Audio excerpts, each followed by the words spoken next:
not after wherever they may schedule. 9 o'clock, please join us for pledge allegiance. Pledge Allegiance to the flag of the United States of America, and to the republic for which it stands, one nation, under God, indivisible, liberty and justice for all.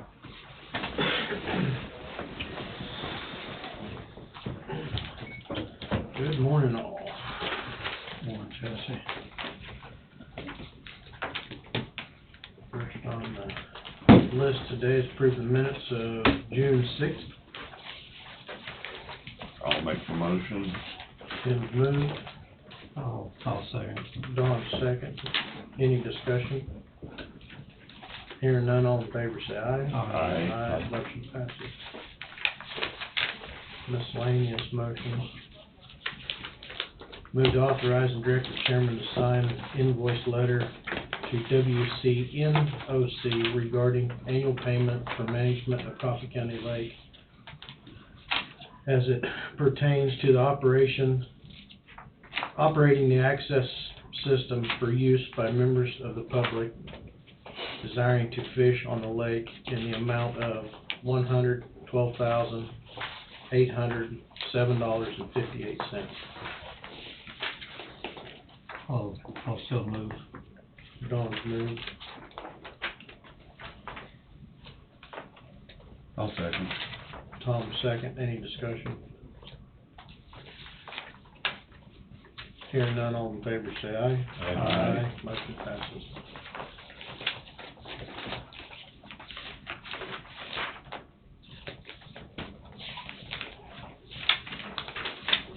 I think that's it. 9:05, Rhonda. A couple of demos today.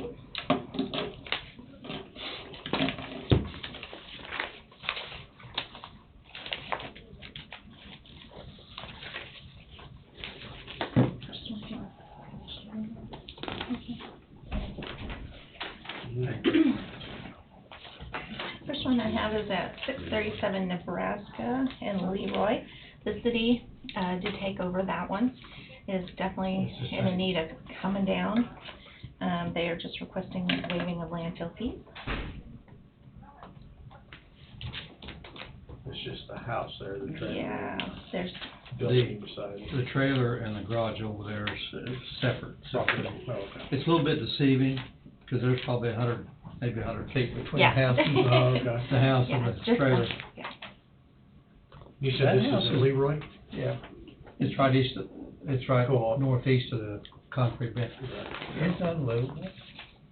Yeah, it really has become. You know, Jim Crotts owned it there at last. Yeah. I don't know who Well, even. Jim Crotts, and then that Horn kind of moved in there, and then he went away, and so, they just, it's set and just kind of. Who owns that house now? The city does, because they've taken it back. The city's taken it. Because they need to get it down and clean a lot. I have never been in that house. Seems like they need to take the trailer downstairs of the house. I'm sorry. Never mind. It's your district.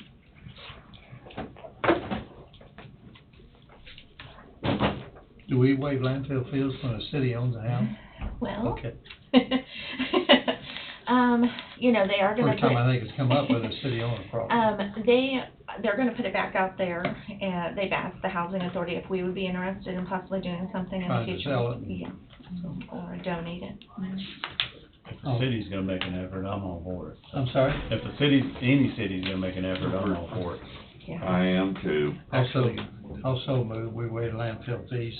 Actually, the cities, I think we told cities here quite a few years ago, you do not have to go through you. The city can come directly to us, but that's okay if they Okay. go through you. Sorry about that, yeah. So, you think they might donate the land to? They have talked to us about it, possibly. We just haven't made a decision on it, and, you know, cost right now is kind of up, so we're kind of trying to figure out our strategic plan. The property sets well. It's not bad, yeah. Yeah, the Just property sets have a well, little half bit block around off it. the highway and a Yeah. half block from the railroad. All And it's high enough, I mean, it sets well. Don's moved, Tim second, waive landfill fees at E in Nebraska and Leroy. Any further discussion?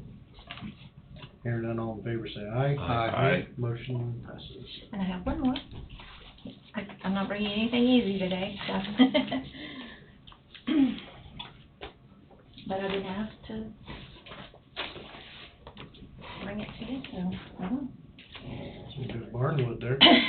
Where is it? This is 913 South 16th. It is Roger, Kent, Hoyt, and Lori. You South Sixth and not, Yeah. 16. Oh, I'm sorry, South 16th. Apologize about that. They have this old building, or this old barn, and you've probably seen it. It is needing to come down. And they are requesting to waive landfill fees.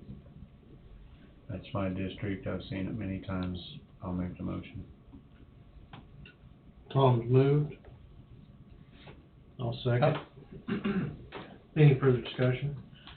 'Cause there's probably a lot of value there in the lumber. In the lumber He said if you wanted it, come get it. Especially if Yeah. that's, especially if it's cypress wood. He A said, lot of those old barns are cypress. he said if you wanted it, you'd come get it. Nope. You better hurry. Actually, I think it's kind of a neat old building, but. I do too. I like the top of it. Deteriorating, yeah.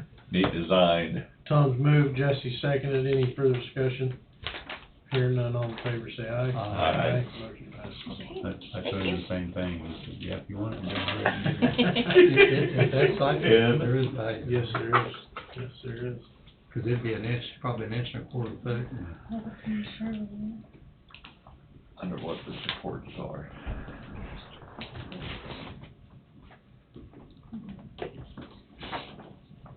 Yeah, that's cool. Piece of history there. Mhm. Mm-hmm. It's a shame, but it's leans too. I know, when there's you look somewhere at I it. can try to get where I call.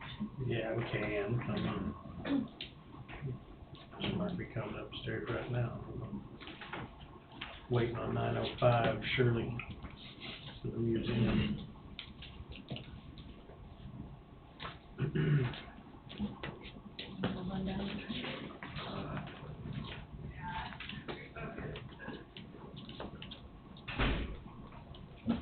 Well, they say Roger Kent owns that. Can't wait. Kent Hoyt. Roger. Yeah, Roger okay, Kent Hoyt, yeah. Yeah, his name is Roger, Yeah. yeah, Roger Kent Hoyt. Where's that barn located? 916 South. 913 South Sixth. Down this street. On the east side. Where Bobby Luke used to live. I'm sorry? Where Bobby Luke used to live. No, I do not. Go ahead, if you know anything about it. Back there. Yeah, that's not the. Well, I know something about it, but You gotta not. do not- it, it is actually, it would be down up with it down, and pencil and left inside.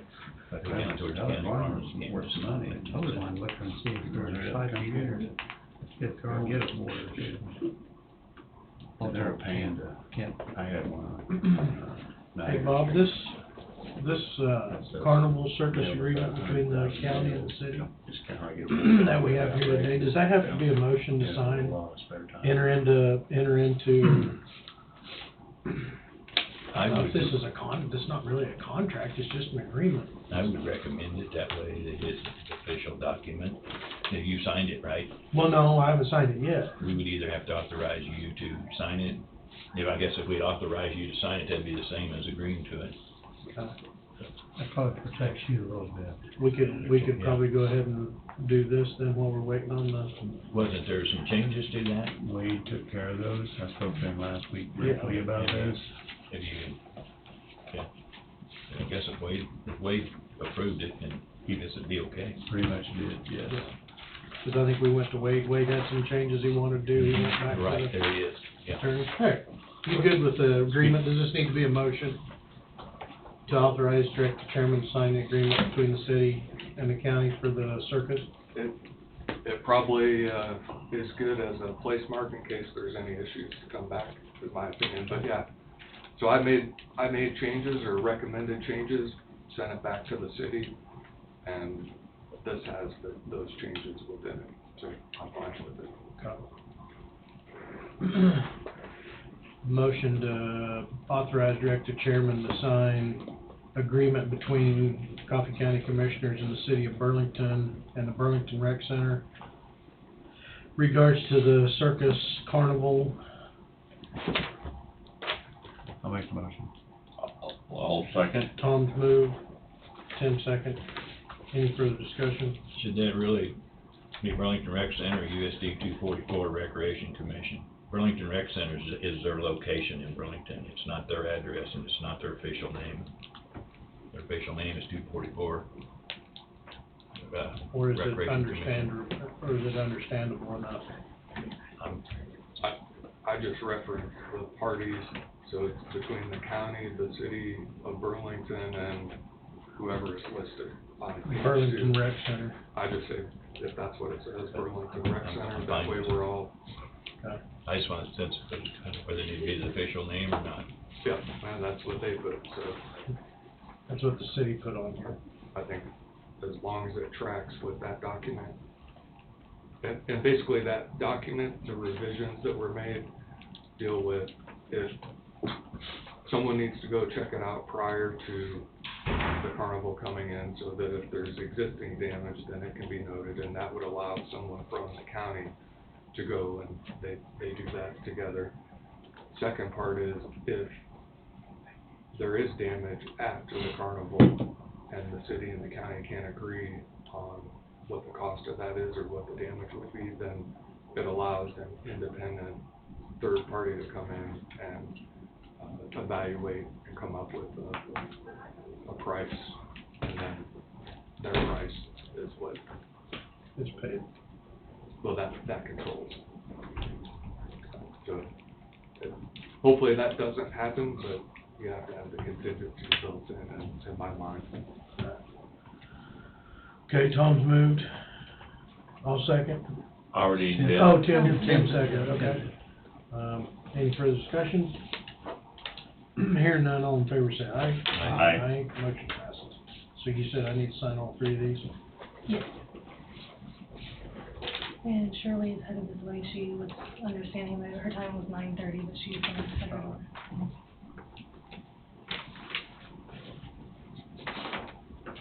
Are you starting your trial today? Nope, No? Okay. my trial's off. Your trial's on. Yep, so, Well, you did a good job of handling it, Dan. no, that's not why. I was ready to go to trial, but intervening circumstances outside my control. So we can have you today then.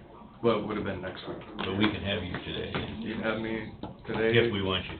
Yep. Are we late? No, because I am. Okay. Oh, well, excuse me. What's up? Hello. Hi. Shirley? Morning. Am I? You're on the podium. Okay. So sorry. I put down the wrong time, so I'm like sitting there drinking my coffee, living life, and I was wrong. It's all right. We're here anyway. All day.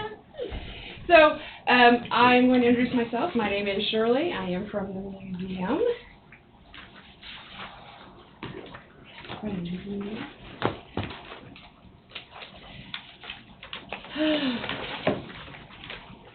All right. I'm just going to dive right in there and talk fast for y'all. On the annual budget request form, I have included the percentages on the side. Thought that would kind of help focus in about the percentages. It'd be nice if everybody did that, then we wouldn't have to Thank do you. it. Oh, I'm getting back my brownie points for being late. So when you kind of focus in on that, you'll notice that the commodities are staying at 0. Okay, so we're keeping them there. We got a 4.36% increase in the personnel, so that's going to be COLA, and it's going to be medical insurance. Okay. The contractual is the highest, which is 18.06. Inflation, repairs and maintenance, we've got service agreements, and our museum insurance wrapped up into contractual. So we're seeing quite a bit of an increase in that alone. Our insurance for the museum went up 17%. We just found that out on Thursday. And like I said, some of our the business doings with the service agreements have gone up. Our repairs to the HVAC is costing more due to unable to get the supplies needed, so they're having to be creative or building them themselves. Okay, so the second page that I put in, other than the future capital expenses, I kind of wanted to point this out. I went ahead and I put this in here because sometimes I have some questions as far as our reserved assets. Okay, so this is our MMA special funds. And so what happens with the special funds is that anything that we request from you guys from capital outlay, if we do not use that within that year, that gets put into our special funds account, which means that we can't get into it unless it's actually for that purpose and that purpose only. In addition to that, we also have things that are projected in the future. So we have capital or HVAC that we're projecting, so we don't have to come back in like another 20 years and ask for this huge amount, as well as our roof repair. We have one last roof repair for the main building set for this year, which is going to be for the Cochran Edition, and then hopefully that the main building of the museum will be good for another 15 years. Yeah, hopefully. So anyway, so that kind of shows you the MMS special things, and it goes through a couple different criteria, I guess you could say, to make sure that this is all good. So I enter everything in, it goes through our accountant, it then go through our board of the Historical Society, and then every year we have an audit, and right now we're in the middle of an audit. And the auditor will actually look at the information that I provide as well as the deposits, also the board or the annual budget request form, and then they'll concur that this is the amount of money that would be transferred over. So this right here does not reflect 2022, it reflects the year before, because I'm waiting for the auditor to verify that the amounts are correct. And then it'll go back to our accountant, and then they'll change our reserve so that it is what the auditor has deemed it to be. Alright, now some of the highlights, woo buddy, I'm going to say, COVID was crazy, and it still is, but as a standpoint as far as the museum, it really affected us because we deal with people that want to come in, and the people were very, very leery, obviously. So, you know, think of the COVID year where we really didn't have anything going on. So 2021 is the year where we really started to seeing people come back into the museum. So our tours were estimated about 69 students in total. We had a campers association which had about 55 to 60 people that came in towards the end of that year, and we also have an extension office meeting. So now we're starting to gradually get a few people that want to come in a bulk amount. So now we start going into 2022. And like I said, we're still seeing a little bit of the effects of the COVID as time goes on, but it's getting better. So our school tours went up to 80. We've already had, I had Saturday, I went in, we had Eagle Creek Extension Unit, I gave a tour for 15 women. And our Pioneer Days, we brought them back. So this was the first time since COVID that we brought it back, and I was very hesitant. I didn't know how well that would be received, especially because we're dealing with a lot of children. It was crazy good. I was like crying happy tears. It was like, yay, little children. We had over 200 people in attendance. I couldn't give you an exact amount because we were running around like crazy. But we only had 6 stations, and we did not have anything to do with food because I didn't know the protocol for COVID at the time, and we didn't have our silent auction, which we normally put in with it. So it was really just geared for the children. Coming up this year for 2023, I'm hoping that we can add in more things since restrictions have been lessened in a tad bit. There hasn't really been anything major or different as far as the museum's concerned, other than trying to get back in the flow and increase visitation as we can. We've been, this year we've been kind of concentrating on HVAC issues like we normally do, but we've had 2 boilers down with coils. Talking about inflation, one of the coils went down, they couldn't get it, and they wouldn't tell me the exact amount, they just said it was an excessive amount. And so when some supplier tells you that a part is going to be excessive, that makes you worry. So luckily they were kind of able to kind of jimmy rig, if you will, and get that operational. We also have a little bit of an interesting go-round with our water the past week. So in August, so funny story. Okay, I'll do real quick. This is really funny though. So last August, I was walking outside, loving life, and I fell in the water hole, okay? Whoo! Luckily, my daughter was there to pull me out. So the city, they came right away and they put on a new cover so that no one could fall through, which would be me because I've done it twice. And they put a new meter on it.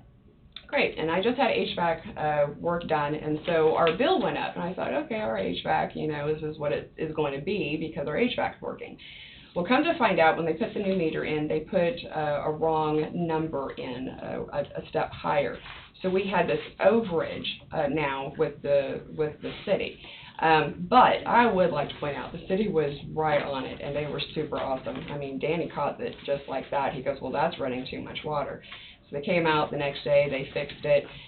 We have about a $9,000 credit with the city now for our water bill, which is being we've had some HVAC issues, so that's kind of going to be dwindled pretty much, but at least we were able to breathe a little bit. Come about 2 months ago, I was really sweating.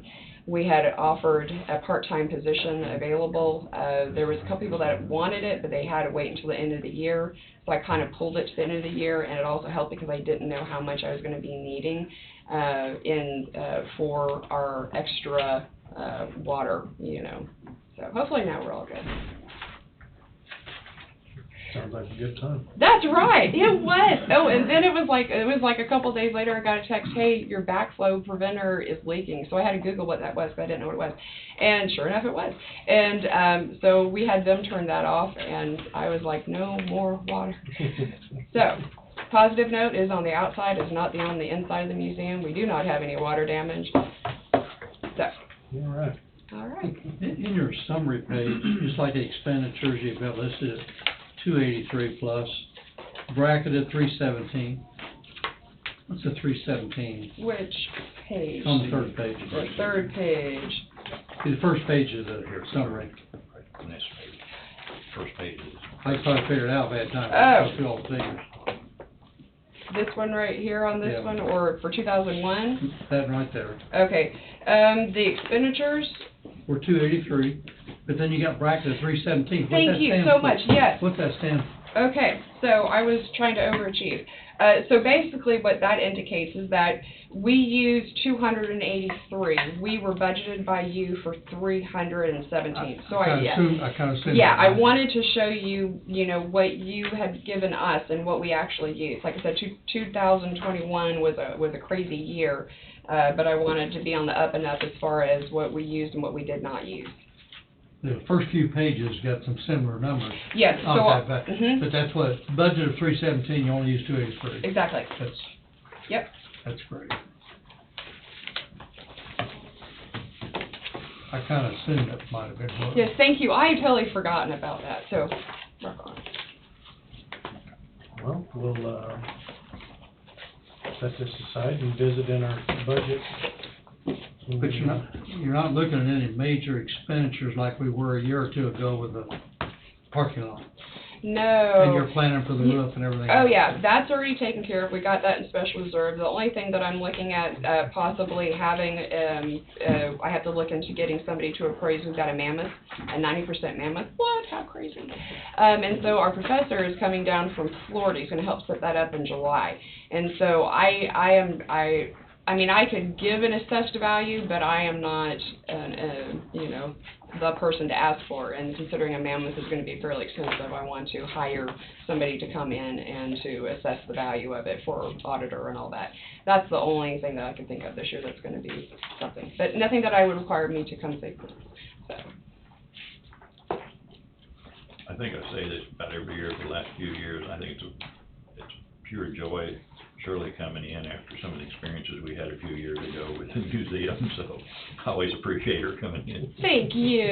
And she usually has her ducks in a row too. So I do try. Where we're at. So. And She's very prepared. the narrative, once I leave the narrative, we'll be able to explain everything by line item.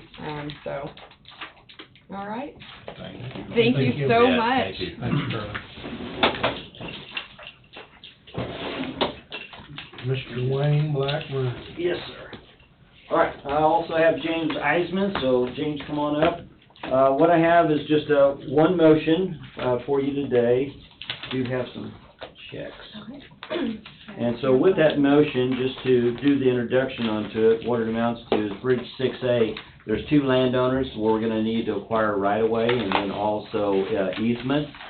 And with that, the regulations for federal funds requires the commission to approve this amount, that we're gonna offer those landowners.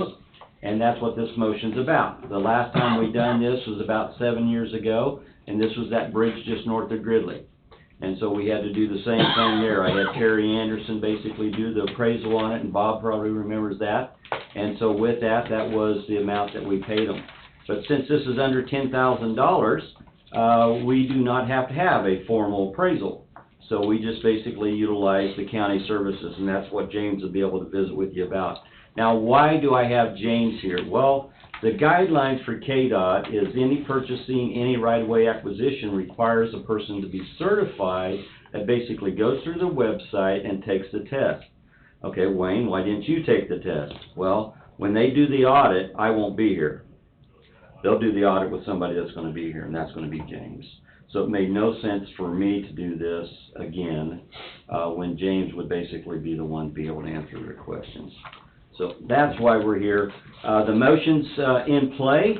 If you have any questions, also too, I think you see a spreadsheet that James has came up with as far as comps, and he can visit with you about that. So, Which bridge is that? 6A, that Up bridge on 6A, the one up on Old 50, which, the one that we're working with now? On the Yeah. driveway? Yes, sir. Okay. Yeah, that's the one, the two landowners there. So, And we're just gonna put another bridge beside that one? yes, that's basic now, but that bridge, it will serve basically the ag, portion of it, which would be Mr. Linkenfelter, that has not been able to use that before, because it was not adequate enough for that. And so that's gonna be the positive on Do this we as take the well. old one out or just barricade it? We're gonna barricade it. The reason why is when you get, something historically significant, which that wood structure is, I mean, it's, you know, it's. But we're not gonna try to put it on the historical society? No, I wouldn't, yeah, I'm trying to prevent that. Okay. And so by leaving it alone, I keep the, permitting, basically, from the Historical Society coming back and saying you need to do something. Just leave it alone, barricade it, it stays in place. But then the other side too, by keeping it in place and offsetting the bridge, we have, the landowners still have access to their property, that one landowner. And so, that's the advantage of it, makes it simpler. So, How you arrive at those values, especially when there's $1,300 difference? there you go. The different amounts of acreage is how we came up with those different numbers for each landowner. But there's $1,300 per acre. So how you arrive at that difference? So the query is, we are acquiring a .02 total permanent easement and .75 acres of temporary easement for the construction of the bridge and the driveway. The price difference would be the price per acre, since it's essentially their yard is what we're acquiring from them to build this. The cost difference between that and cropland is different. Okay, I was asked, wanting to know what the $1,300 was. Yep, difference between yard and Cropland crop. plus, Yep, but the soil type, chances are is identical, that close very together. possible. To me, the value probably ought to be the same. Now, the numbers on that for the value is he worked with Mark. Yep. So the sales for cultivated property basically drives this, and the key on this is it can't be just any arbitrary value. It has to actually be comp values, and that's where you use the professional as Mark, the appraiser, to give you that comp values. And using him, we asked for purchases for this year so we could get current land values. For cropland, the average price was $4,565, and tame grass was $32.95 an acre. That's pretty cotton picking close. Yeah, pretty close there, ain't it? That's pretty darn close. Would you agree, Tim? Yeah. We know some of that Evans ground that sold up there right along 50 Highway was a little higher than that, but still, that was all timber. All right, motion 2022-34, we don't have any other questions, I'll read the motion. I don't.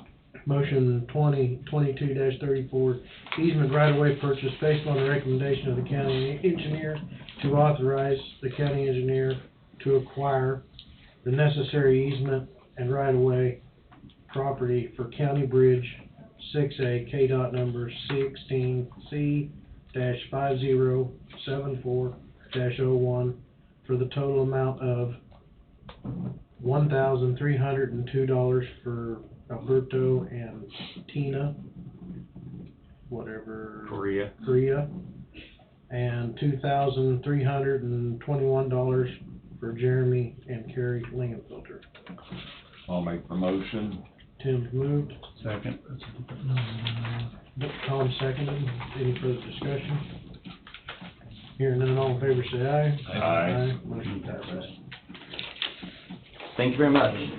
That was easy, Wayne. See you next week. Moved and seconded. He moved. I moved. Tim and Tom. Seconded. Okay, so we're looking at it. One in the packet has a different number on the second grade. Now you would have. See, that's The old one. You want mine? No, I got, I guess this is replacing somebody. All right. Okay, he's here this morning, 'cause he asked him just to have me. He was walking in with somebody. Here's walking in. Yeah. Probably on a trade secret.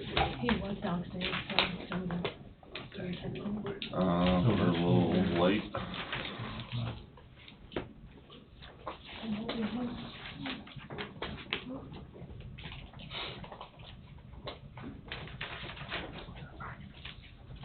He said he got it set up for an hour. Mhm.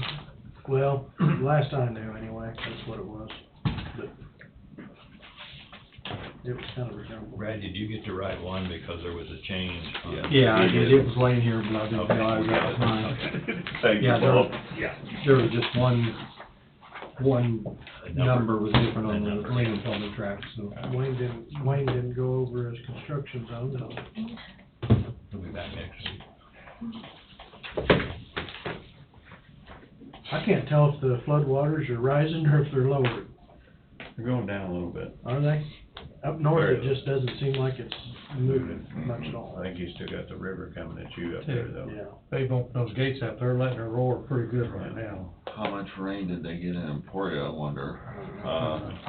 Saturday night. Northeast, northwest of there probably got more. A lot of it come down through Manhattan, Council Grove, so all that water's gonna be rolling down to Cottonwood. Yeah, the Cottonwood and the ocean will be running, Cottonwood, I bet running pretty good. We had a lot of hail Friday morning. Mm. It was not good. Yesterday morning, Over a very big area. had the gates open, good, and then they shut them down some yesterday afternoon. Did they? We missed that part. I can hear it every time they blow the siren, Blow they the open them and siren. shut them. Well, how come they're regulating it up and down as much as they are? Much waters are getting down south. Because they want the river to, they want We'll flood to you out hold down it, they want south. that river to get away, It, so they can put more back into it. it's sure working on the banks when they do it that way. Yeah. But they're not worrying about that, all they're worrying about that dam holding water. I was kinda surprised they only said, I think last I seen, they was only at 79% pool. I figured it'd be more than that. I figured it'd be a lot more. What's it, 61? I don't know what their, I don't remember what day I looked at it, but it was like 80 something. 87% pool? Yeah, it's like Friday or Saturday. the one day I looked at was 80. Wow. Like 82 or 83 was the highest I saw it. Yeah.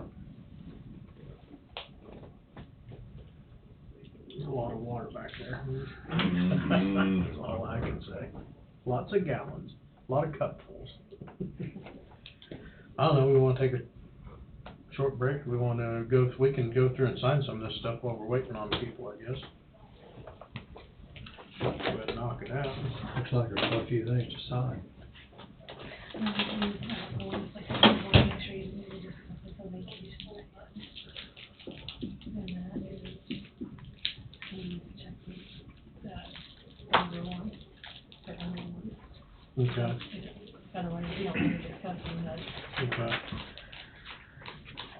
It's at 77% right now. They're letting water out.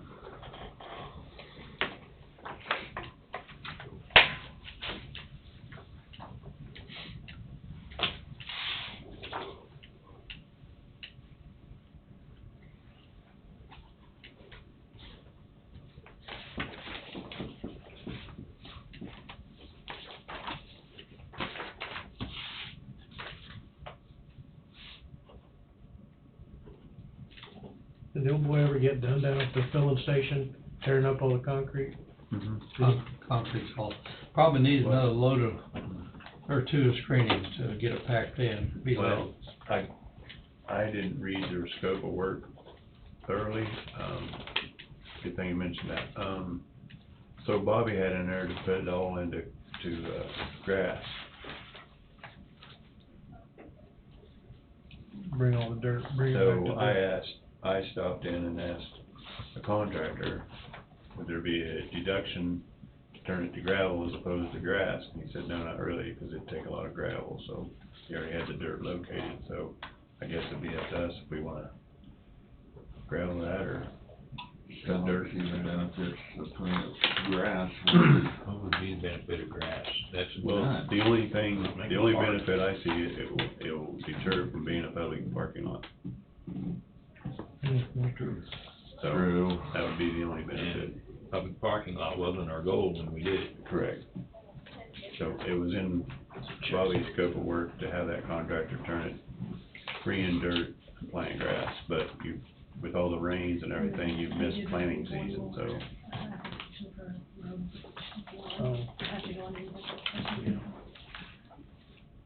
I mean, you're gonna get dirt in there, but you're not gonna get any grass grow this time of year, so. No. Once you water it a lot. Yeah. Well, then, the other con, I guess, would be that it's just gonna give Barb another place to ride her lawnmower to remedy for us, so.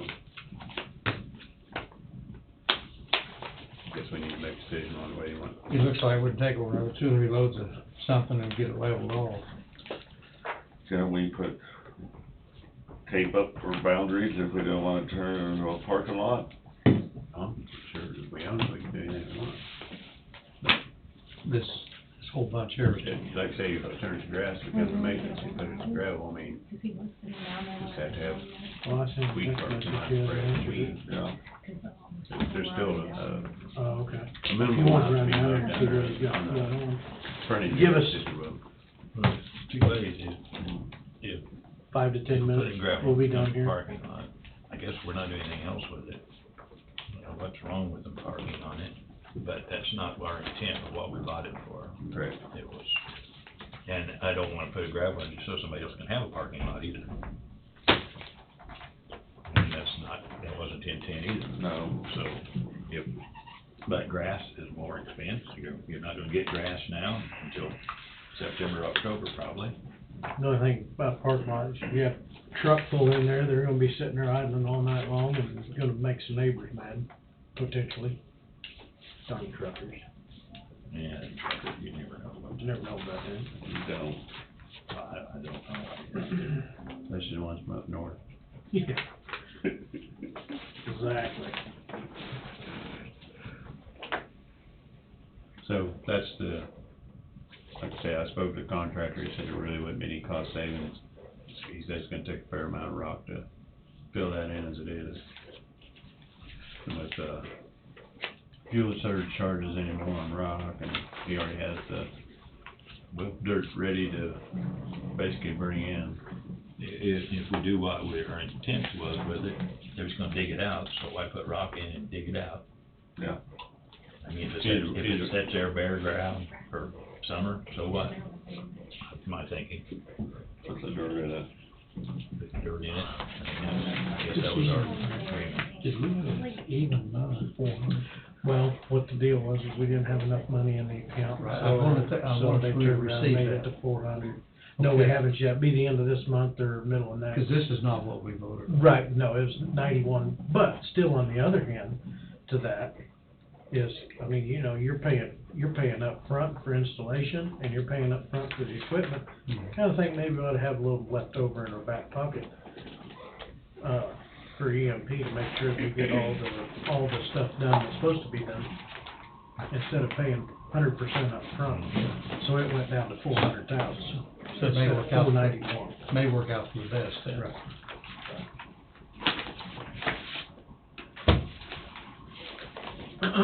So we ain't gotta do anything with that. The vacation's paid out.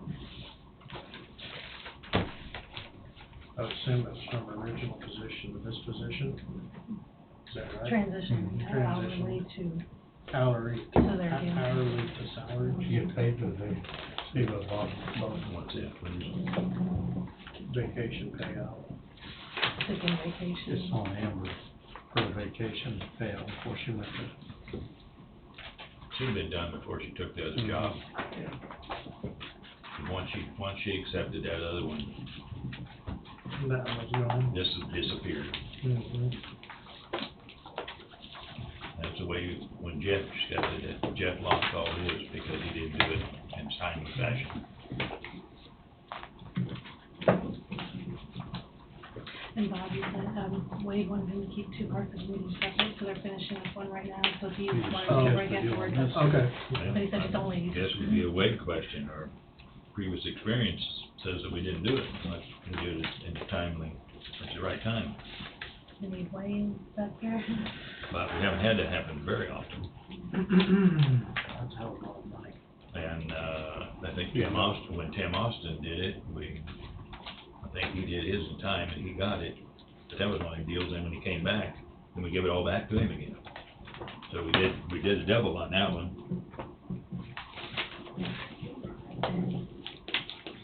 She's at 65-72. Yes, we asked Wade, About the. kind of a, Some of that sickness, some of that's got to be sick leave. Can't all be vacation. Can't accumulate that many. And I'd say ask Wade. The only experiences I know of would be Jeff and Tim. And is there something written in the employee handbook about it? I don't know where the policy says that. What the policy says? I don't know how strict it is on how quick it's to pay that. Well, that's why I was wondering if there was timeline in there. That's where the question is. Yeah. Right. Because I think the deal with Jeff was when you became a salary employee, you no longer had vacation, so what you had is gone. If he could have cashed it in before he accepted the position. I mean, he could have, kind of weird, I think he would have had to resign and then take the new position. Resign, take that, and take the new position with that done, so. I don't know, it's gonna be somebody's question, not mine. That's gonna be, He's not there, I wonder if he's downstairs in that. he might be down in that meeting.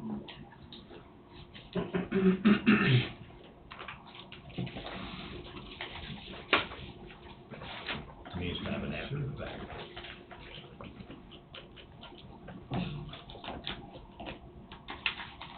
Well, that's, wow, I don't know how to go on that. But,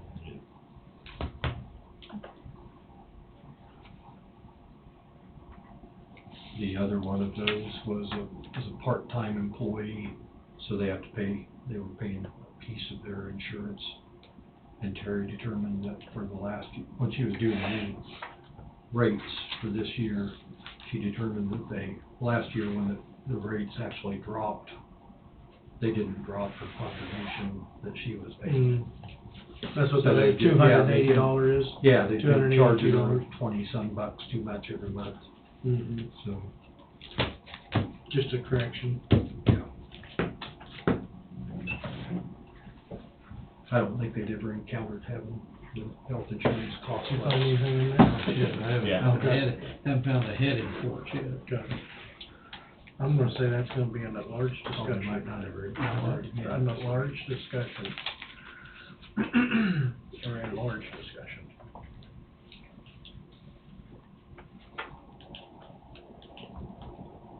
He'll be here in a few. Okay.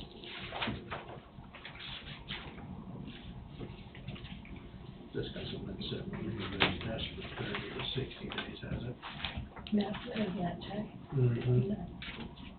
For the turn-in, that's what the notice to do this. Right. No, Was it the notice a day after a person accepted the other position, or that's what I was wondering, the paper trail on it? what was the process before it got, Before it got here.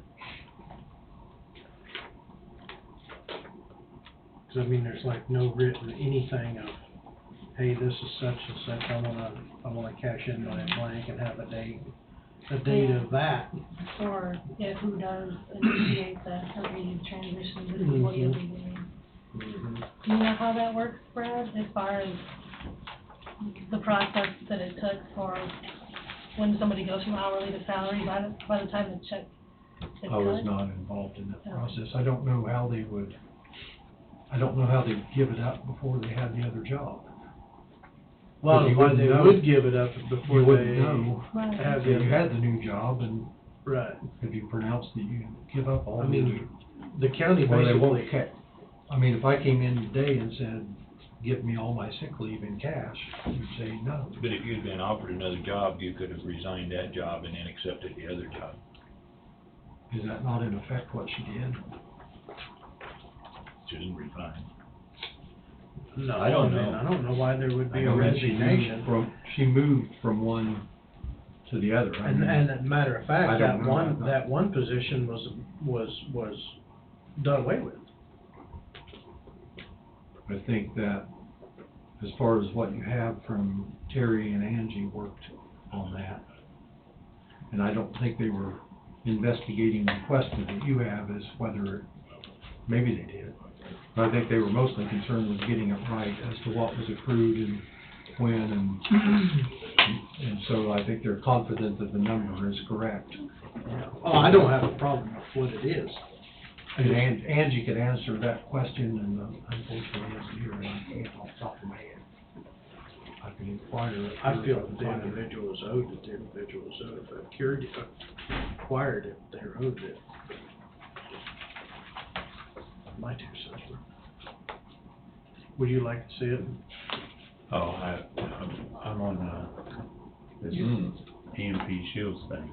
It was $491 is what we approved, or somewheres in that range. Right, We didn't have that in that account. right, We only had 402. correct. So they called me after the meeting and said, we're only gonna do 400 as a down payment to this. Right. And I said, well, I didn't realize when we approved it that it was gonna be 100% up front, Should be under 5. because there's installation, Yeah, you know, and you're like buying something and not getting it yet. right. And so I said, well, this way it'll keep roughly $91,000 in our pocket to ensure that they follow through with the installation and the products. Does that make sense? Yes. Oh, never mind. This is a different thing anyway. Okay. That's for the equipment, the EMP No, this protection. is the grant. This is your grant. Oh, that's the grant. Yeah. We've already, I should read. had signed the grant. Yes, but we're doing the payment. We haven't paid yet, that's what that is.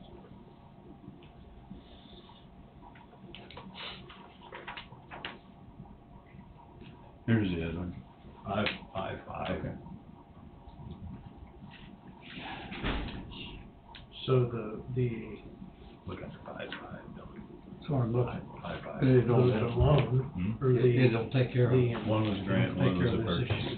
The 400 Yeah. is the purchase, so. yes, First okay, paragraph. okay, We're all on the same page now. We're on. That's what I was reading. yeah, because the grant was 5. I didn't, Yours makes sense. Okay, I'm that sorry, they should I didn't realize pay both of them was accumulative. in there. Did I Yeah. sign, was there There's checks in no, there for both of them? there's no time frame involved. No time frame. But there's a, I know. but there's no time frame involved in it. That helps How many hours? a lot. This is something for changes to. Neither. Neither of the checks are there. I thought I'd already Right. signed those checks.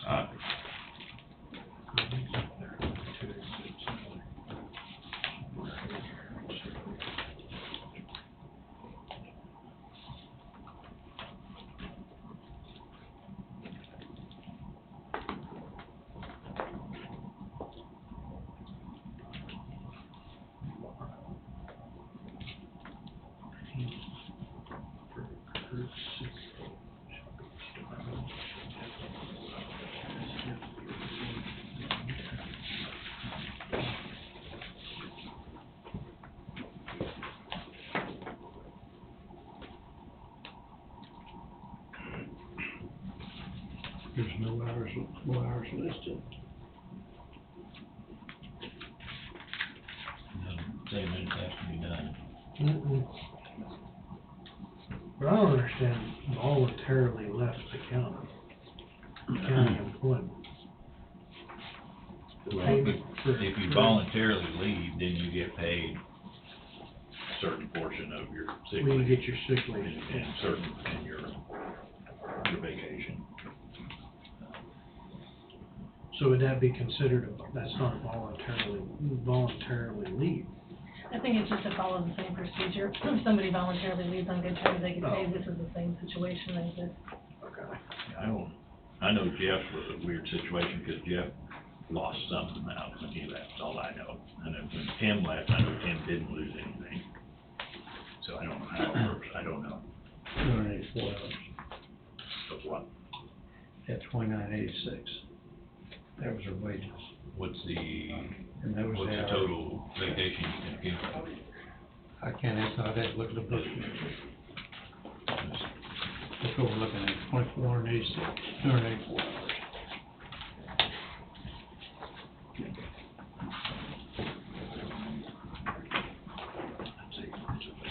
Sick leave,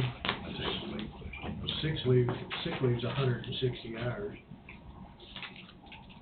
Well, What's that's not, vacation is what she's collecting. Oh. that sick leave is really not right either, because that's what that's where we're having a problem right now that they're working on. People were giving 160 away, and then She's getting paid that. something else. There's hours, and that is a total. Can you carry over 284 hours vacation? I thought you only 200. They can only carry over 280, wasn't it? 284, so. I'm not sure. I don't know. I'm sure it says in here somewhere. Phew.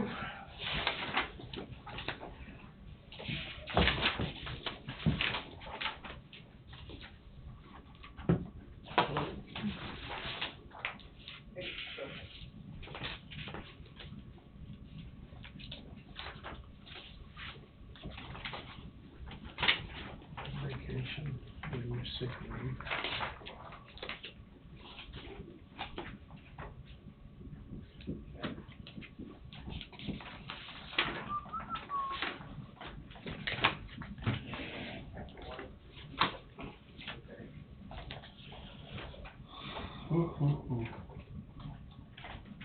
She's been here longer than 15 years, the max is 240.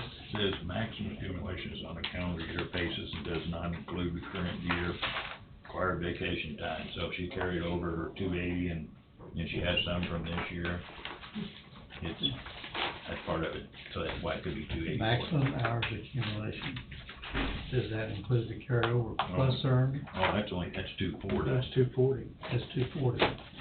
So The maximum hours accumulated to me would be the carryover plus current earned. But I don't know how weighted. now you can carry over 240 at the end of the year. Correct. And at the beginning of the year, then you start accumulating again. Correct. So, which that's probably how this came about. That's probably figured. It's probably right. I don't know. Well, I just don't know. Terry said that she and Angie worked through the thing, and that was their determination of the amount that was correctly due. So there was about 40. There was a lot of 42. hours built up. 42 more hours or so. Yeah, Like 280 something. Yeah. Maximum accumulation is on a calendar year basis and does not include the current year's accrued vacation. The next sentence, carryover from one year to the next shall not exceed the maximum hours accumulation shown. 284. So does that put a max on everything? 284, she carried over 240 from last year, probably. And then, she's accumulated 48 this year so far. They have not. So that makes it 280, 284, 284. 36. That's probably the way that's worked. To so she would accumulate it up until the day she took this position. Right. So, do we still wanna ask Wade on this? I think we need to, well. But that next sentence states carryover from one year to the next. I think it's Shall right, not- but I just asked shall- Wade because we don't wanna have to come back and redo anything. Shall not exceed Wait the for it, maximum okay. hours accumulation. I'm not too sure 240 is in the top, based on that sentence there. 240 is all the That'd hours. be to the end of the year, right? 240 is all she would have on December the 31st. But then when she worked January, then she would accumulate it to January onto the February. 240. But at the end of the next December, she would only had the 240. It wasn't, no matter how many she accumulated, if she hadn't used any, they would have cut it back to the 240. But this one sentence says, shall not exceed maximum. Well, it's really not exceeding maximum not. for that calendar year, because it's part of that calendar year and part of this calendar year. for this year. I fully understand, but I just wanted, to me, I'm not too sure it could even go over the Just ask Wade and have it taken care of. I think what, the other people have asked us, let's say you start the year with 240, you are back at the max. So say you don't take vacation in January and December, you've already exceeded the max. Do you have to take a vacation because you cannot exceed the 240 at any time? Or is that strictly the carryover amount, which is what, you know? I think it's carryover. And that's what we've always, you can go over throughout the year, come December, you're gonna lose it if you don't use it. Is Bobby available? I think it's carryover. Bobby's, So can we just take a break now then? Yeah, we can take a break, everybody's done signing stuff, I will take a break. take a I think, 10-minute break, I'd say it's probably accurate the way it is. take a 10-minute break. I should have already had that stuff. Well, there's two, it was gonna be, it turned out to be 2 meetings.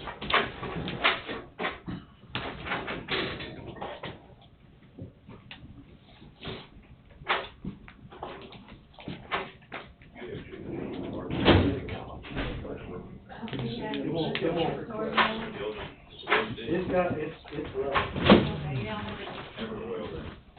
Well, I think it's not mine. Excuse me, sorry. Yep. I changed it, I was on the same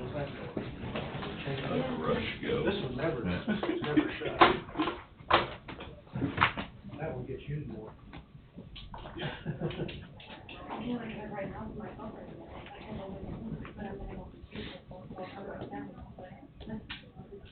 Right, I know. How long you been there at Midwest Cabinet? 29 years. How much It's a farming? horrible. Do what? How much farming do you do? I just got my grass cattle, about 55 acres worth. Kind of varies. 15 head, 20. Oh, I figure, getting around 20 there. I can run 28, 20, and then 30, I'll run about 30, Can 36 on it. you? Max it out. I don't. Well, I don't. I I guess always I'm have thinking- grass at the end, and you're thinking cows. yeah. You're thinking cows. Grass cattle, I can usually, my weight, keep in mind, I buy them about 500, sell them at 800. And I can usually, I figure an acre and a half. I kinda wanna do that when we bought that 90 acres, but, You need my piece of paper? I said, I wouldn't do it in the pond. I'm gonna finish that. Clayton fishes at the same pond that our cows run in, so it don't hurt it. So that's part of the. Good morning.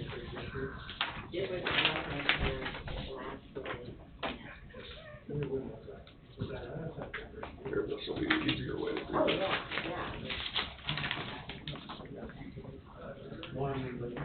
You had a question that we'll take up here in a few minutes? Sorry, I got sidetracked. That's okay, no problem. I'll put that there and run the rest of it.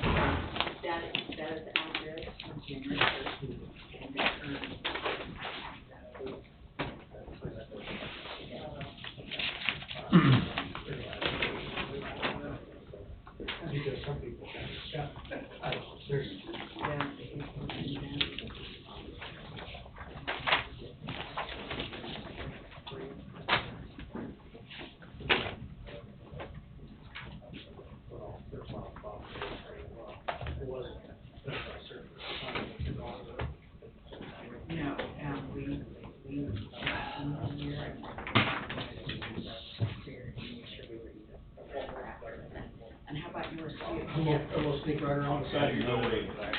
No, many people did. Well, right now. So is this right? Keep the same. You want it just yourself on You're it? a Okay. Is that right?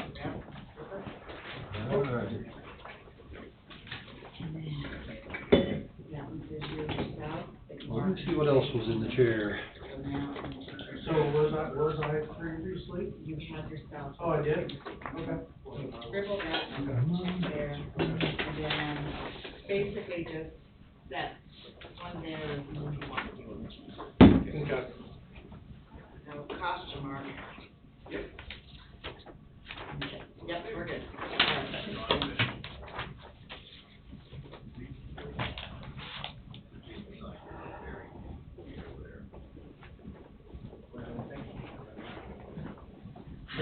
How are you? Good, how are you? I thought maybe you were getting help yesterday out there mowing when I came by one point. But you had your truck and, I don't know if you were dumping a load, off the bag or what, but I thought, oh, he had to get help. My grass had got so tall that I had to bag it. Okay, and that's what I was seeing you do. Looked like there was, look, he's gonna give me money. I'm gonna pay you. Is that right? Is that understandable? Yes, sir. Okay. Yep. Yep. All right, thank you very much. All right, back to work. Hammering everything today, stock market, grain. They were.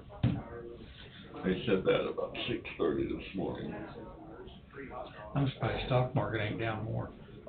Down 800, I'm surprised it ain't down more than that. I am too. I figured it'd be the limit.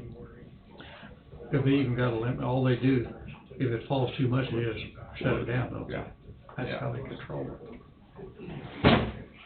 There's the grain market, of course, there's limits on all that, but. Yeah.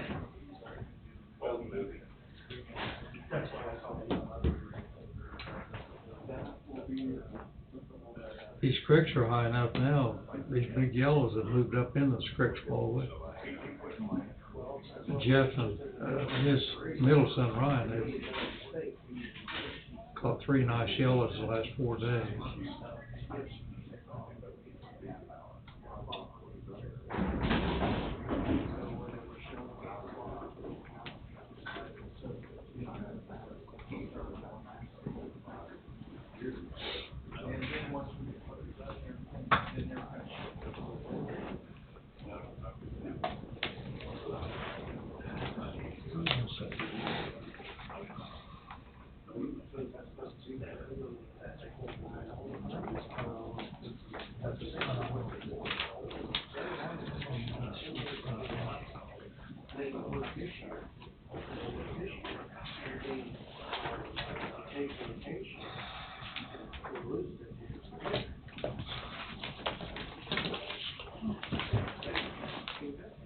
Here, you're signing in a minute. Oh.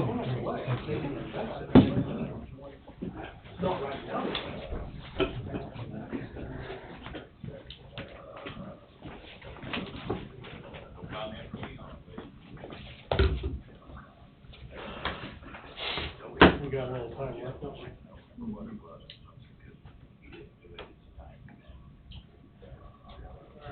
So I seen the golf course is still pending.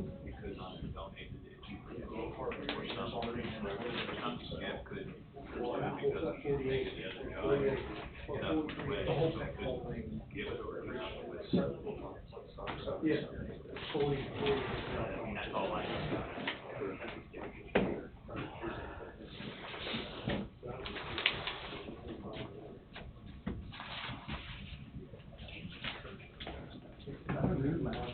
It is.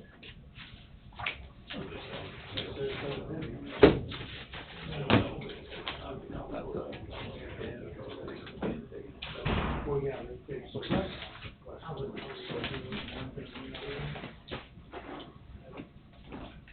How long is the break? Supposed to be 10 minutes. 10 minutes. Should be over. We're waiting on Bobby. Well, If we start back up, could start roundtable. Yeah, could handle this. yeah. I think, I'm not sure what Bobby's working on. He walked in with a man that I didn't know this morning. Alright, I guess. yeah. Did we go over our 10 minutes? I'm sorry? Did we go over our 10 minutes? Yeah. Yeah, probably a little. I didn't even write down what time we drove. Mark, how are you? Good.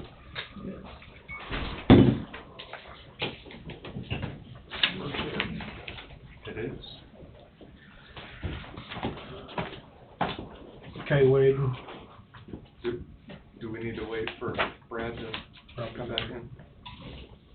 Probably you tell him we're in. He's the, keeper of the time.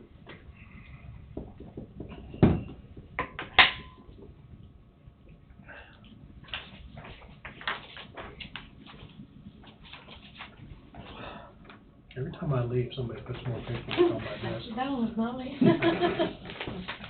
But that doesn't really mean You anything, gotta- slide these back over. Gavel somebody's fingers.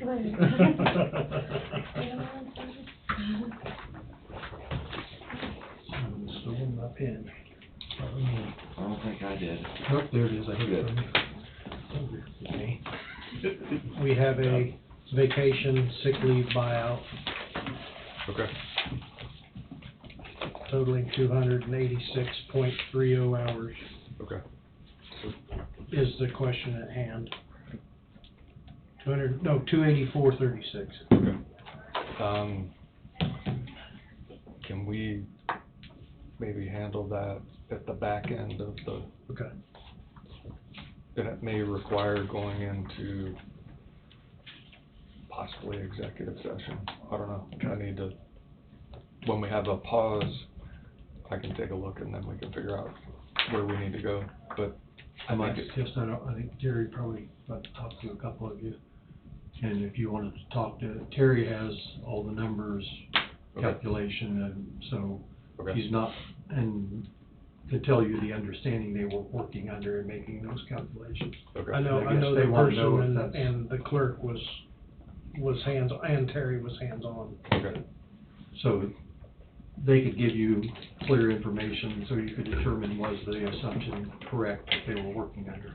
Okay. I think it's what they were wanting. And The stuff itself is pretty clear, so. Okay. okay.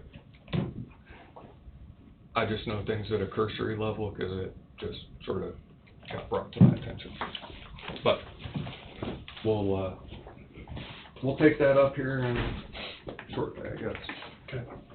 So I handed out while you were on break, a document, two documents. First document has the date of June 8, 2022. It's from Blackstone Environmental, and then behind it is a KDHE sort of crib sheet. Why I handed that out and what the issue is, and this was done at my request. I brought it up last week about the potential for the church that there's an RFP on having asbestos. I don't know if it does, I don't know if it doesn't, but if you knock down the building and it gets taken out to the landfill and there's an issue with asbestos, then the fines that KDHE could potentially lodge against the county could far exceed what it would cost to just get an assessment done and have that included as part of the RFP through an addendum. So this is, I asked Wayne because he had dealt with this before, and that's why it's addressed to him, but this is doing that evaluation, and as you're aware, time is of the essence. So the report could be provided if the county decided to follow through with this prior to the RFP being due for whoever will put in a bid on the demolition of the church. So that's what you have for your review and consideration. All it is a proposal to do an inspection. That costs $4,100. yeah, $4,100. So it has a obvious fee to it, but I think it's better to be safer than sorry. Would that be our responsibility or the bidder? It's gonna be our responsibility. I think the county needs to take care of it up front, and then if there's an issue, then that would be part of the RFP, and it would be up to whoever puts the bid in to take care of that. That's gonna change the whole scope of the work if there is asbestos in that Right, treatment. So Didn't we already put the bid out though? it can be, so this allows us to amend it, and we should have the proposal up on the website. I've not looked, but the one that so initially what was up was the notice, with the ability to, bid, but the actual RFP itself, do you know if that's been uploaded? The one with multiple pages that is not. That's what needs to be uploaded, because that's what people are gonna review, and they're gonna, I mean, that's what people need to access, because that has all the internal terms and conditions. So that's, If there is asbestos found, then you're gonna send out an addendum, however it's pronounced, to it, which is gonna increase the cost of demolition tremendously. so, but we need to know. Yeah. So by using the website, all of that can be done on the county website, so that if there is an addendum, then somebody can sign and be notified saying they acknowledge the receipt of the addendum. And I believe the way that the proposal is put together, if there are any addendums, then they have to sign something to acknowledge they've received the addendum as well, so they can't say they didn't know about it. I mean, this is the fail-safe way to do this, why we're doing the RFP the way we did. And I think this would have been initially included in it, but honestly, I didn't think about it until after the fact, and I apologize for that. So do we need to make a motion for the chairman to sign, or is this for Wayne to sign? I think it would be for the chairman to approve, but look at it first, and then we'll revisit it if that's what you want to do. Well, this is for 30 samples will be collected and sent to a laboratory. So, think we need to do it. I don't think it's a no-brainer. Yeah. It is, I agree. I mean, I don't think we need to, Okay. because, time is of the essence. Time is of the essence. Because Blackstone is who we use out to landfill. Yes. For all that stuff.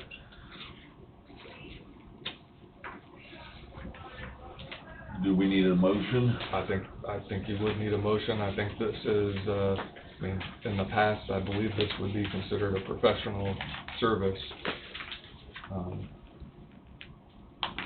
There's two signature pages here, Wade, what's the difference? One motion take care of all of it, or there's two signature pages? Roof sampling approval, and then notice to proceed. We just need the chairman to sign the proposal with Blackstone for the 600 Neosho Street project.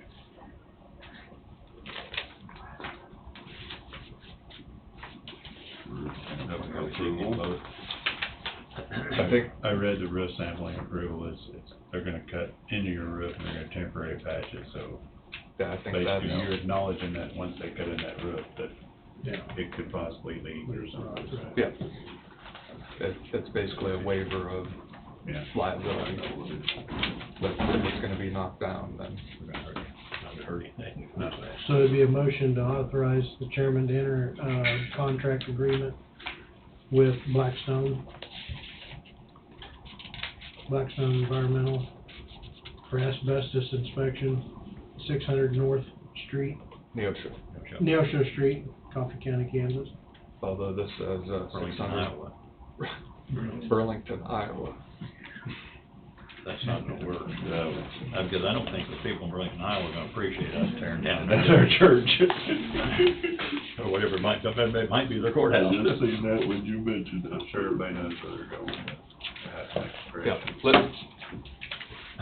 let me bring it back It says and proposal of conduit and asbestos inspection, 600 Neosho Street, Coffee County, Kansas. yeah, it just says on the notice to proceed on the, On the notice to page 4, proceed. Burlington, Iowa, which it's, I think that's just a slip, but Oh, yeah, gotcha. So we don't need anything. Spell check probably did that. Yeah. I promise I did not write this up. I think there's also a Burlington, Iowa, so There Yep, is, there it actually is. it's Burlington Junction, I think. yeah. Or is that Burlington Junction? There's a That's Burlington Junction, I think Missouri. there's a Burlington in about every state. Yeah. So we don't do anything with this. No, we can. Okay. We'll just bring it up here shortly. Okay, I'll put together a motion. motion, and, I mean, it kinda came up behind the scenes since last week, and I just wanted to bring it to your attention. How was the take at Leroy on the jail? Or you wanna save that for roundtable? I think you're waiting for Bobby to come up, Mhm. so now's and I think in each venue that it's been presented, it's been received, well. You have the questions that need to be answered are being answered, the cost, how does it get paid for, why does it cost so much, how many beds, why so many beds, and where is it gonna be? And once you have all those questions, then it's about those who attend and those who will be going to the ballot box, understanding the necessity of the jail and the renovation that's gonna take place. And you know, the sheriff is leading the charge, he's doing the presentation. At the last meeting, I was there. A couple of commissioners were there, they sat sort of in the background. Questions are asked, answered, and at the last meeting, the treasurer was there. The meeting before that, I was there, undersheriff was there, some of the ad hoc committee members were there, and I think information is powerful. In fact, accurate information is powerful, so. So do you feel the people that are showing up are not for it going into it? I think some people, they're undecided. Undecided. They just don't know what it is why a new jail is needed. Mhm. And I think after the presentation is made by the sheriff showing those in attendance, the issues with the current jail and what a new facility would look like, why it needs to be the size that is being recommended, and then how it's getting paid for, I think people are generally receptive. There's gonna be those who, no matter how much you attempt to demonstrate the need and necessity, that they're not gonna be swayed. And that's just, that's the way it is.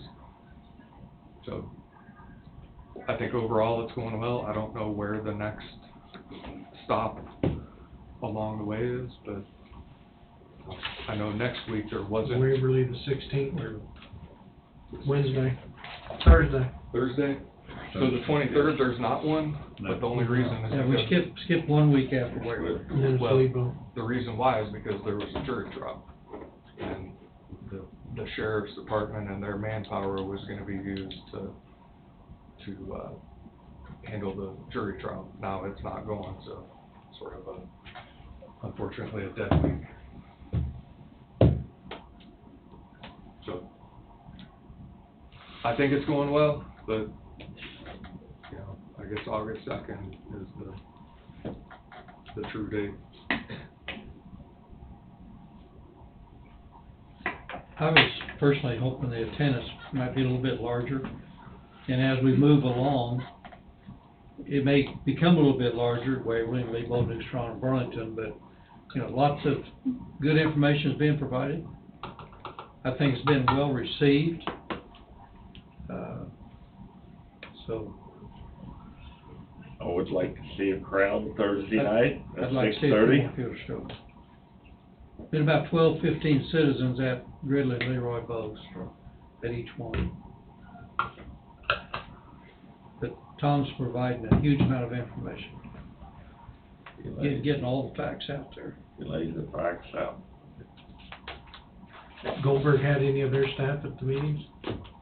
Not yet. the last one, not the last two, I think. I know Larry's wife hasn't been the best. I think that plays a large part. But Sydney, I believe, kind of ramrods the ad hoc committee and literature and everything, so I kind of figured maybe she would be there, but I guess. She is the marketing Yeah. person with Goldberg.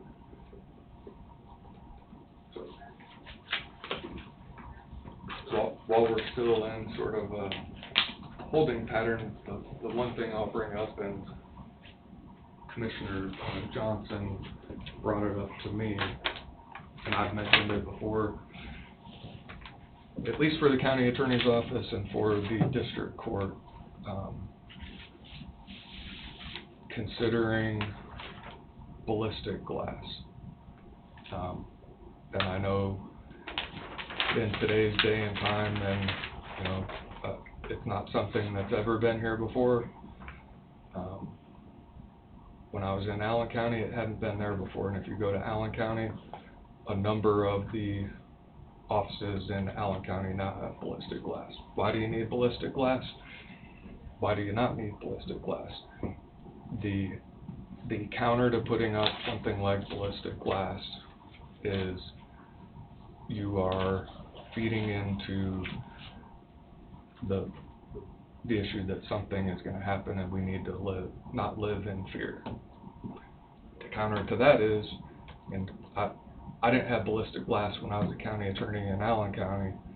Someone came in, I had made a charging decision that was not popular at the time. Someone came in and told the people who were out front, I wasn't even there, that if he keeps on making decisions like that, referring to me, somebody's going to die. How do you think that made my staff feel at the time? They don't get paid enough, they didn't get paid enough to have to be concerned that someone is going to come in and potentially try to do harm to me, and if they were going to try to do harm to me, guess who they had to go through first? So, look next door. And do I think anything's going to happen? I hope nothing ever happens. But if you look across the country where people have thought nothing's going to happen, I think I hope nothing ever happens here. But I think it needs to be looked at, considered in the district court. With the clerk's office, you have people who are dealing with people who are highly volatile. They may be in an enhanced frame of mind, emotional, and I think having a protective measure is something that's important. I think the same thing for the county attorney's office. And, you know, it's a deterrent. Some of those who are opposed to something like that, they'll say, well, they can wait until you leave and meet you at your car. It's true, but at least while you're in this building, having a mechanism for the people who are behind the counter to feel safe. And I think there was an instance where someone in the treasurer's office who went in and made the employees there very, very, very uncomfortable, not only with words but actions. And you might talk to the treasurer about what that means and how that would impact their employees. And if it makes people feel safe, the public might not understand it, and they might think that it's too much, but I don't know. So I would like to see us put it out on bid. I think safety is number one. Well, for the employees, it sure is. Employees, elected officials that are in those positions, you know, where do you stop? That's, you know, that's one thing. I mean, you've got the treasurer's office down there, you've got the mapping, you've got all sorts of offices. It all depends on where an individual would happen to enter, you know, or, that's what, where would you stop? That's my only question. So I had contacted, the entity that put up the ballistic glass in Allen County, because finding somebody who does that, I think it's a pretty specialized area. And at least for the county attorney's office, when I got a quote, it was back in September, October of last year, is around $50,000. Now, what that is in today's money, I don't know. You can't put a price tag on saving somebody's life or deterring somebody from That was just for doing one office. That was for one office. You're gonna, to do several offices, so the appraiser's office got a quote, treasurer's office got a quote for the county attorney's office. I think there's a quote for the district court, and because of the cost at the time, it sort of has sat. But I think it's ripe for discussion once again. I would like to have Wade contact them again and give us an update. updated proposal. Yeah. One thing about the court is they do have an officer you don't get in. I mean, so that's a plus, I think, Sure. probably there. But like for your office, what are you talking? I mean, you've got 4 people, 5 people spread totally out. Are you going to put one up, you gotta get access through it, or Yep, so how's that working? So at the prosecutor's office, it would be the main entrance, and there would be, you'd build sort of a counter, and then the glass above the counter where Anita sits, there'd be a secure access door, and below where the glass would be and the door would be, have ballistic material in it. So Like a countertop of some sort, a counter of some sort? it would have a counter, so say this is part of the wood that goes along the counter, then you'd have to have a 1/4-inch ballistic sheetrock, which is what they put in Allen County. And, you know, that's not cheap, but you wanna make sure that it covers everything from top to bottom. The door would be the same way, and then you'd have one way in and one way out. Still in Allen County to this day, the setup that I put there is the setup they use. And I think they even put up some, on the outside windows, I think they're ballistic windows, but I may be wrong about that. But You know, you got a hallway going down your office, or to you, and to the other 2 ladies. That hallway, how would you protect somebody to get to your office? This way it says you put it across at the very beginning, you have to go through Very the door entry. to get any farther in. That was the question. There'd be a little waiting How you room gonna right know there. who to let in and who not to let Their in? choice. That's their choice. It's their choice. So I mean, a real life example, I mentioned what I mentioned about my time in Allen County. Also, when I was there, I'd have people come in, and people who were under the influence of, my speculation was methamphetamine, who were very animated, people who would come in and basically make idle threats, and you have that barrier, so you get to choose who you want to come in or not come in, and that's in any of those situations. But the benefit is you don't have to go on the outside, and if there are issues, then you can call law enforcement, you can press your panic button, all those things are available, but at least it's a barrier. That's really all it is, it's a barrier. So for the peace of mind of some of the employees in the building, that barrier may be something that they're interested in. You've got windows in front of your office, do you not? Yes, Why couldn't you replace those with ballistic glass and then do it, instead of building a whole new entry, basically a whole new entry? I mean, you could, I guess. Then you card in and card out. I mean, you could. But people, so they use the existing door, do it, and people stand in the hall whether or not to get in. Might be a plus to that could be is that they have not got into a hole. They're in the hall, and if they don't Right, get their and way. if somebody's screaming and shouting and so on and so forth, that's gonna be a trigger for other people in the building along that hallway, maybe we better lock down.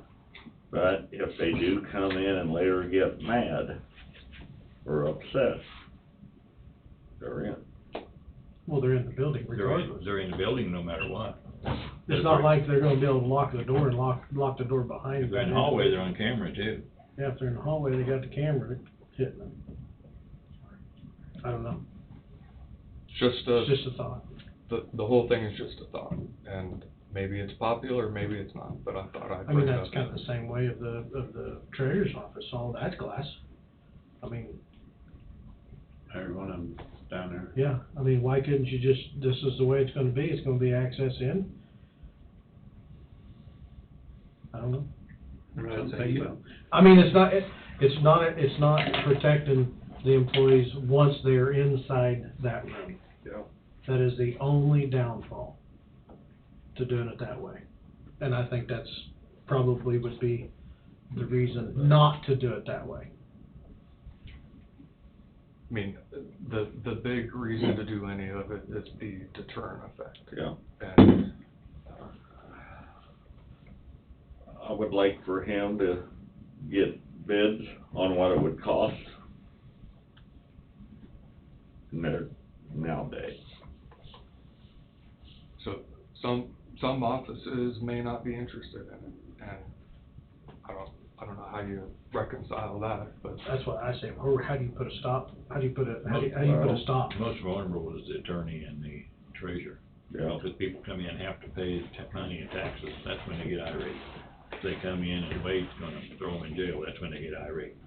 so, I mean, that from a common sense approach is true, but somebody who has evil intent, and we live in a society now where people have, if somebody will go into a school and systematically execute elementary school kids, then I'm not, I mean, There's no office safe. well, I mean, I think it's something to, don't we think can hold it just up. because I'm a prosecutor and I prosecute people, that I would be, someone in my position or the staff in my office would be the ones that would be targeted. Now, I will tell you, I've met with defense attorneys and their clients, and I've had inmates tell me, and whether it was just puffery or not, they said, do you want me to tell you who in the jail said that when they get out, they're gonna find you and they're gonna kill you? Now, that a lot of times is puffery, but what if it's not? I mean, so, I think it's important that we protect our people. How can you do one office and not all of them? Where do you stop? That's why I say, where do Are you you gonna stop put at? listed doors here? Right. What are you gonna do? I mean, I think protection is due too, but I also still believe that you can't protect the world. And I'm not saying no. Like I said, I think to me, the two most vulnerable would be, if you're gonna start with the two most, what you think are the most vulnerable. But where you go, there's only one way to protect yourself. We can do it that way too. But probably shouldn't even mention it, so. It's a huge issue, and it's probably not, it's definitely not going away. No, it's It not. probably won't even get any less than what it has been. I don't know what the answer to it is. You know, if you barricade an office off and a person has to let that person in or deny that person coming in, if you deny a person coming in, that person may not have any intent at all to cause a problem. Then you got a customer that's upset because they can't get in. I don't know what the answer to it is, I have no idea. But it's a huge, huge problem. And I'm sure all these shootings that's taken place, probably everybody that's in those areas said, well, it'll never happen here. Well, it has happened. It has happened. We think it'll never happen here, and it may never happen. It all takes that one instance. I honestly don't think it's gonna hurt a thing to do some more discovery. We're probably too early putting it out for bids right now, but I think some more discovery ought to be done. But Do the people who you contact, do they I mean, we've had suggestions of, you know, just doing your door and the front glass. I mean, do they have their own analogy of what they would suggest on what would be the best?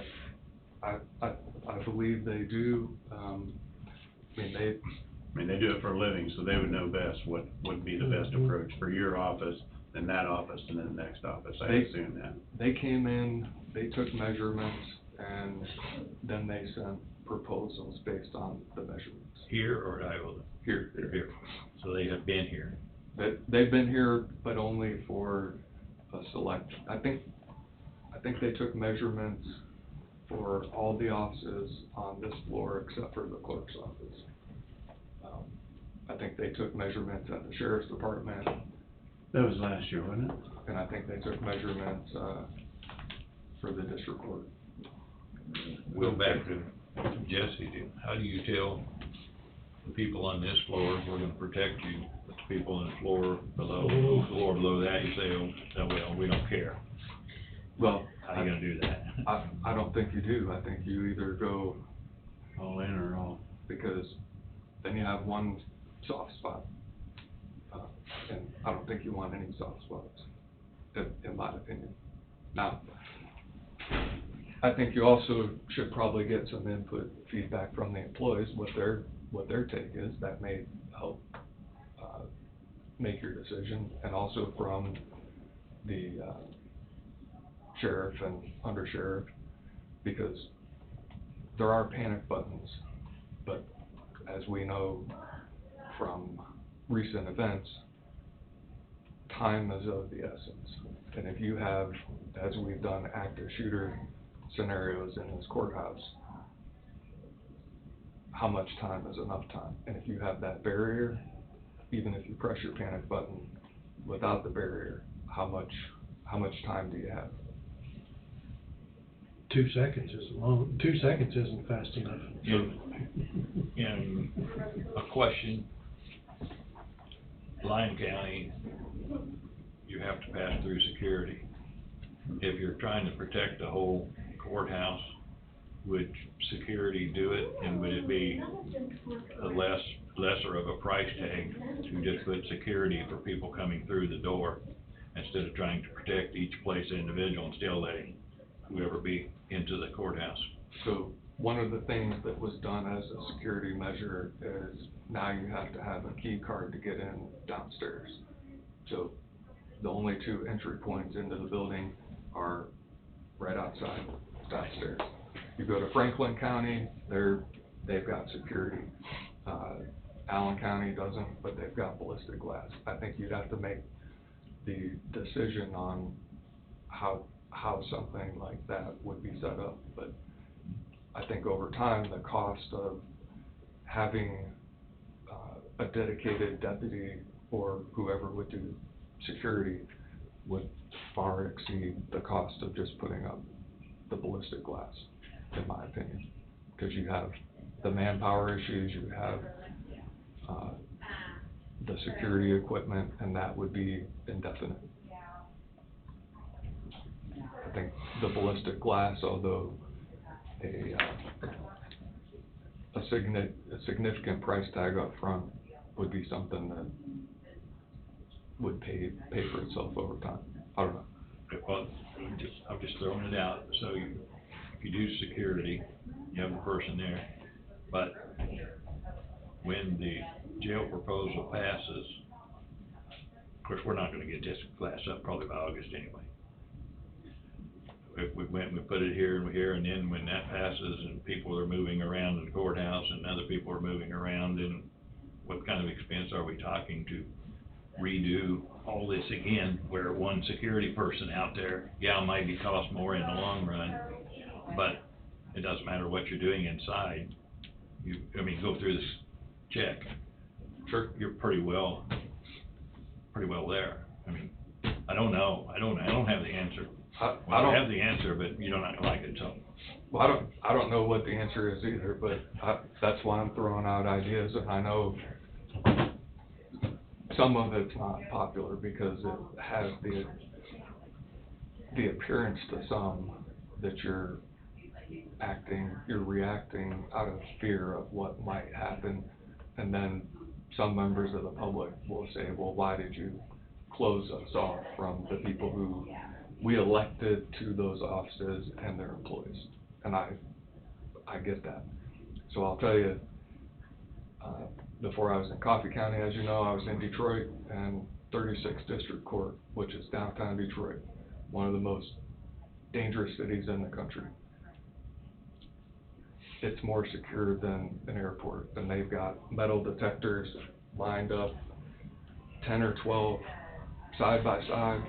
All the attorneys, anybody who goes into that building has to go through a metal detector. If you go into that building and you're not an attorney or staff, you can't have a pencil, you can't have a pen, you can have a piece of paper. That's what they have there. Do I think that's what needs to happen here? No, but that's an example of a very secure building, and for obvious reasons.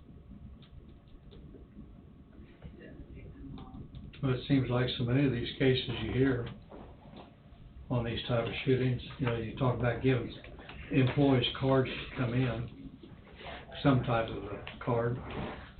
Seems like so many of them is a disgruntled current employee. So to me, a card or something is probably not the answer. I have no idea what that answer is.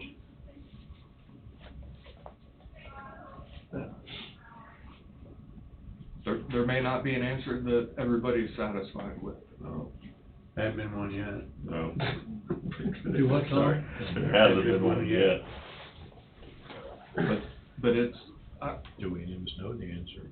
Yeah, No. I know one person being killed's too many. Yes. I know I go to the Lyon County Courthouse a few times a year, and I don't know, I like their security setup.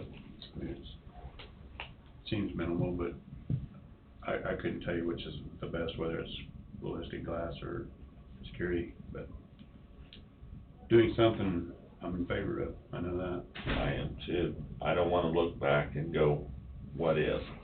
Well, we should have done this, or we should have done that. I don't But like that. until you get, if you decide to go with ballistic glass, until that's done, finding somebody downstairs, a security measure would be a quick remedy till the glass was installed. I think that would be, we need to get the sheriff up and get his thoughts and ideas on that, and what it would cost him manpower wise, because Yeah, he's gonna have to hire somebody, they would have to hire someone, or. Sure. Just another thought, when we do the jail, and I say when, I'm not saying if, but when we do the jail, is there gonna be a necessity to have that back west door as a public entrance anymore? Why can't we just have one public entrance into this courthouse? Because the vast majority of people, that's gonna be there's not gonna be much parking out there, and it might be employee parking or what it might be. And public parking would be over here or on the street. They all come in, and if it's kind of like Lyon County, make that entrance there, that's the way it is, you know. We closed the south doors of this group right there, and maybe that whole front needs to be redone a little bit, with what it is, but that might be, to me, if you're gonna do it, I don't, you can't prevent everything, and there's nothing wrong with fear. But if you live your life totally in fear, then there's something wrong. But, so we need to do something, but to me, it's more important if you can keep the people out of the building than it is to, even if you got them running up down the hall and you got glass and stuff in the fields, you still might be somebody. Sure. To me, if you can keep, if that's what you're doing, you keep them outside, you're ahead of the game. But Allen County, you can get into there's 4 entrances to Nope. Allen County. But we're not Allen County, and we're trying to protect Coffee County.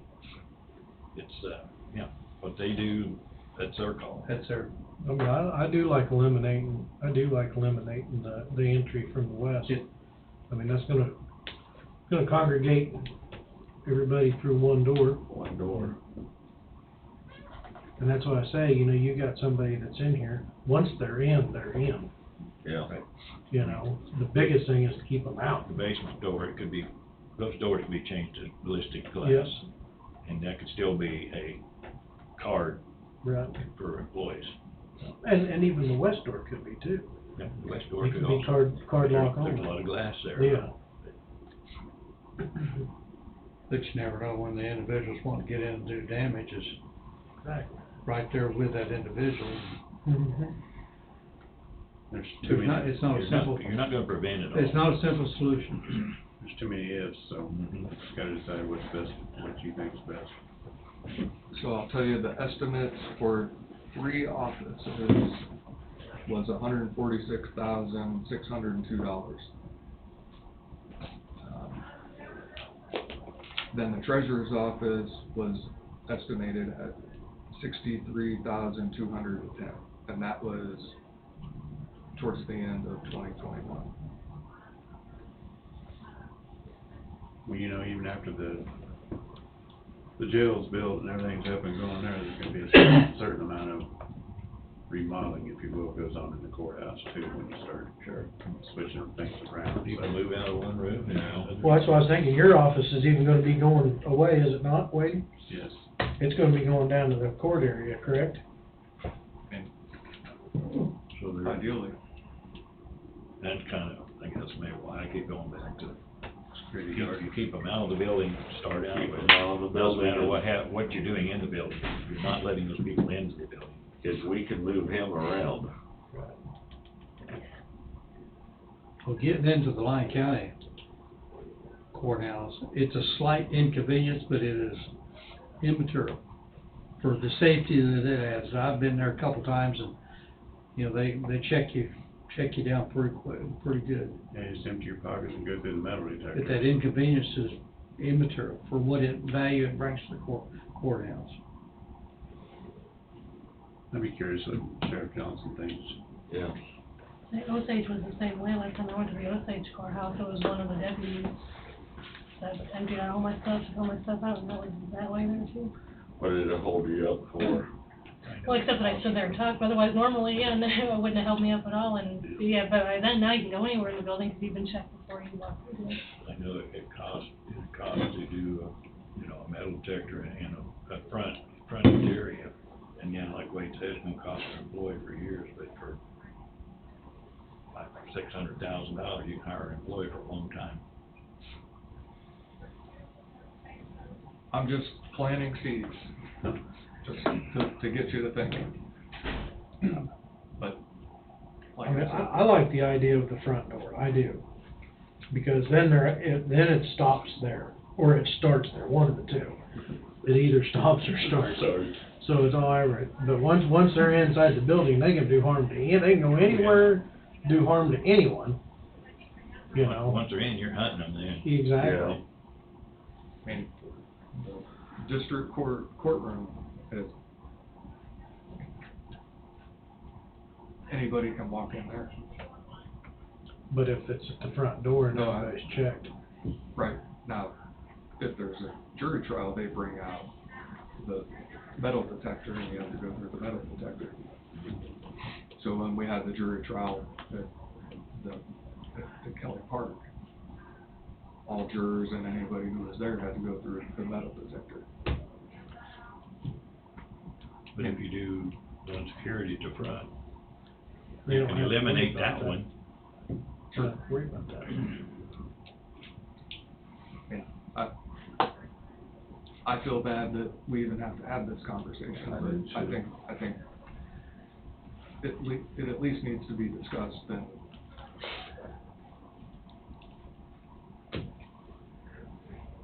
I don't have the answers to it.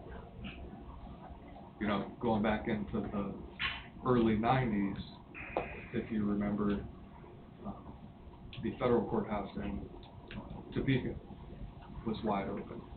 And somebody got charged with a crime there. I think it was a cultivation of marijuana or something like that.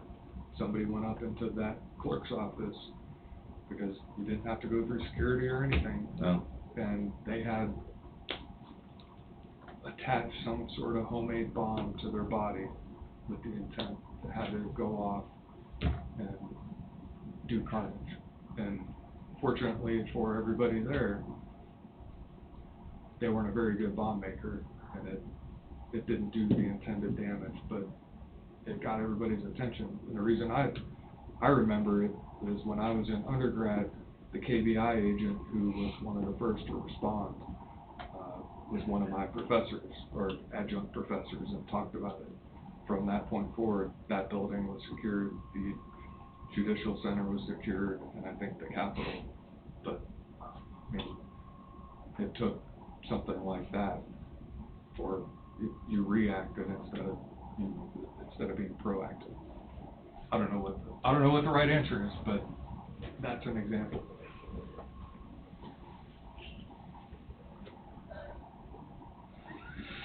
I just go back to thinking that, like, once the jail's done, I mean, if we spend 50-some thousand there, I mean, do we have to revamp it if that office gets turned into some other sort of use? Sure. Where's one, is where I'm at, I guess. And that makes sense. But it might be worth finding out from at least the county employees what their thoughts are, if it were a secure entrance, and maybe even from members of the public. I mean, are they diametrically opposed to it? Do they have an opinion one way or another? I invited the sheriff to come up. Ladies? Good morning. Morning, sir.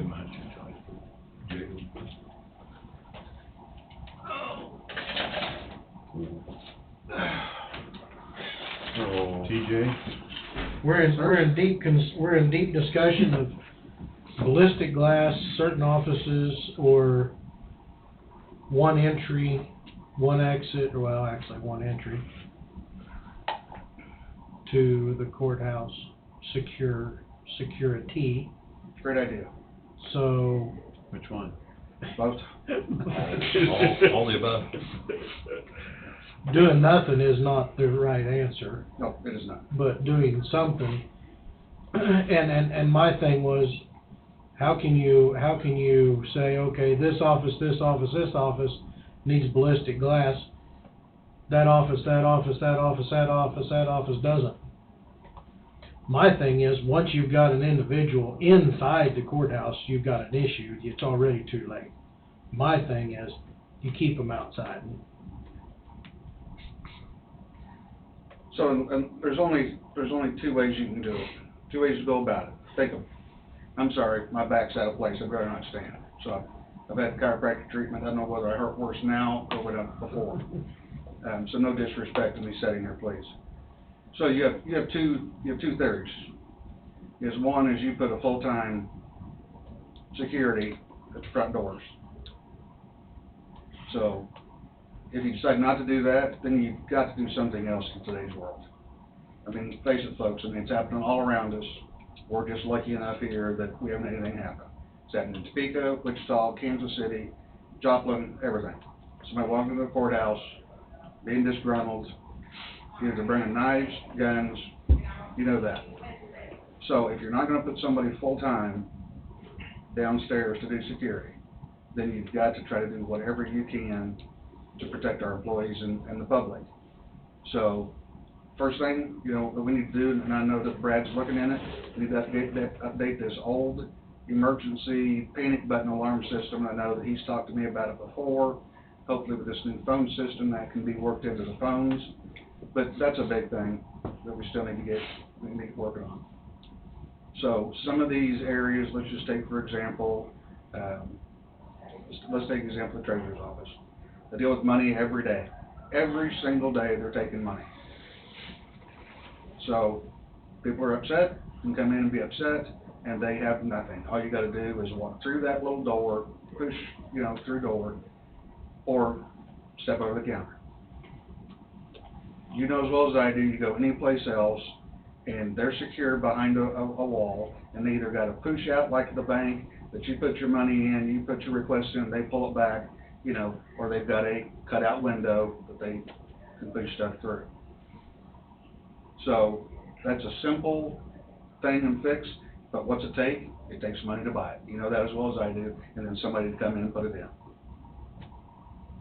But we've gotta do something here, just like any place else, probably needs to be done. You said, your statement, you said if you don't put somebody downstairs, then you need to do something. So, step one for you, or top priority, I mean, I guess what I'm saying, I don't have, not coming up with the correct words, but in your mind, when you made that statement, I'm taking it as, you think the best route to go would be put somebody downstairs. No. All somebody here is doing is keeping honest people honest. Yes. You know how many times during court that we see somebody pull up and they walk up to the doors, and as soon as they see us out there with the magnetometer, they turn around, they open their door, they take a weapon off, they put it back in their truck, and they come back in because they know they can't have it. You know, it's good law-abiding citizens, but they just know that they can't have a weapon. But again, if they walk into the courthouse and they're gonna go upstairs, you have no right to search them. And we can have them walk through a metal detector, can we not? That'd be a question. Because I have to, Lane County, I do. So, I understand that, and like I said, that's a question for you and your county counselor to take up. But still, you know, if you're gonna do that, then the issue is, you're gonna miss something, depending on what the size of your weapon, what the size of your magnetometer, how good a magnetometer you get, and who you hire to work it. It's only based on, you know, how good your equipment is and how good your people are. Right. But let's say you're never gonna find everything, no matter what you do. But the point is, whether we have somebody down there, and I say we, the county, whether we have somebody down there doing searches, or whether you don't do that and you have security up, you know, as far as bulletproof glass and walk through or talk through windows or whatever you may be, that decision's on yours. I still don't know if you put somebody downstairs that you shouldn't have more security than we have here.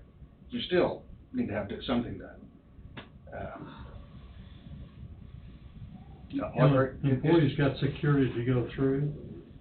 Once you get through there are other offices. Do they have glass? To the courthouse. Once you walk into the, when you walk in, and if you're gonna walk inside and go to any of the jury rooms, go upstairs to testify in court or whatever, you go through a menagerie of security to get there. But the courthouse itself, I don't know. They don't have security in it. I don't know if they have security in the courthouse itself. The couple times I've been up there, I went to the commission chambers. Yeah. To listen to what they were doing, and you had to go through the security there. Yeah, into the courthouse side, what I call the courthouse side. But that's, like I said, folks, so I don't know what Jeff, Sheriff, I don't know what he pays those guys, and I don't think that Jeff employs them. I think by statute, it would be the commissioners pay for that. I don't think that comes out of Jeff's budget. Am I right on that way? Well, it could be added to his budget, so. Absolutely. So we make Absolutely. it where it's coming from, the commission could add it. Absolutely. But they have got a great system there, but it's pretty extravagant system that they have set up. And again, you're talking about Monday through Friday, 8 to 5, 8 to 6, whatever it is, that you're having people there to man that. And it's just not one guy. I think he has a minimum of 3 guys there. And I think there's one or two guys. I think there's 2 guys there at that security deal. Well, I know that there's at least 2 guys there, but then he's got roamers that go to every courtroom too. If you have court, there's an officer there in that courtroom for security, for the judge's security. So you're talking about, you know, minimum of 3 people every day just for your security of that. Do you know how many deputies are employed or handle security at Osage County? I know that's something they added I don't. once Sheriff Wells took over. I'm not sure of that. Yeah, when I was there, and it was one of the deputies, and they were rotating, and I'm not sure between how many. When I stopped to talk to him there, when I was going Tried through to stay out of security. But they went from not a secure courthouse to a secure courthouse with the new sheriff, so. But it's just like the sheriff's office. You know, you get me buzzed in. In our place, that's the last thing I need is for some disgruntled person that we've let out of jail or a family member or whatever coming in. You're not gonna come barging in the door. It's glass and you may break it or whatever. At least we've got some notice of what's going on there. So, I think it's a no-brainer, folks. It's gotta be done. It's just, What part? again, that's right. Doing nothing's not working. That's right. No. That's right.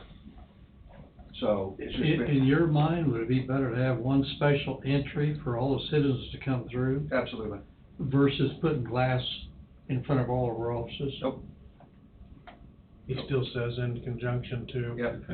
the one entrance. All you're with doing- security. Sirs, by making one entryway, is you're funneling people where they're coming in and leaving from. So they have to come to that front door to come in. We have multiple cameras on, that stuff. God forbid something could ever happen, you're funneling in an area that you know where they're gonna be. Gives us an opportunity, the police department the opportunity to get there and try to take care of the issue, instead of having 4 different doors they could come or go from. You're just funneling, that's what you're doing, you're funneling to an area that you can get to. If you do that, do you still need glass in your offices? Absolutely. Still need it? My personal opinion is absolutely, Need both. absolutely. Without security down there. Yeah, no matter what, I mean, I think that it needs to be done, but I think that if you put in the type of security that Wade and I have talked about before, having some security glass, you know, no access from the public to be able to walk into an area, then you could probably, wouldn't have to worry about having security standing down there the entire time, because you've taken care of the issues up here.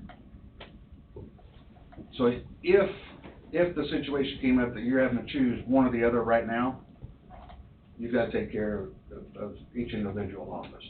Then maybe, you know, next year or the year after that, if you decided that you wanted to put somebody just to have one officer or something, and you could hire some retired guys or something to come in and work, you know, 8 to 5 and have 2 or 3, whatever you decide to do. That presence is great to have. I mean, you're deterring by presence. You have somebody standing there in a uniform with a weapon, and they could be in a suit, you know, have their badge displayed like we do when we go to court, where, you know, it's a police officer, you know, there's security there, 9 times out of 10 they're gonna turn around and walk off. It's just that problem that one person, that one person that's not gonna deter them.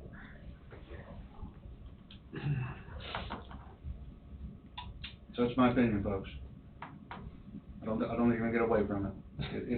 It needs to be done, it should have been done a long time ago, but again, you know, this building was built. Small town Burlington, Kansas, nothing ever like that's That's gonna right, happen. that's exactly correct. Nobody ever says it until it happens. And that mentality gets people Gets people hurt, hurt. absolutely. Then the what ifs, Yeah. So, if you, only. yep, so it was, again, you know, this side of the courthouse was built, what, in 62? So I think 64. 64, yeah, I think we started bid process in 62 and getting money for it. $511,900 when it was over with.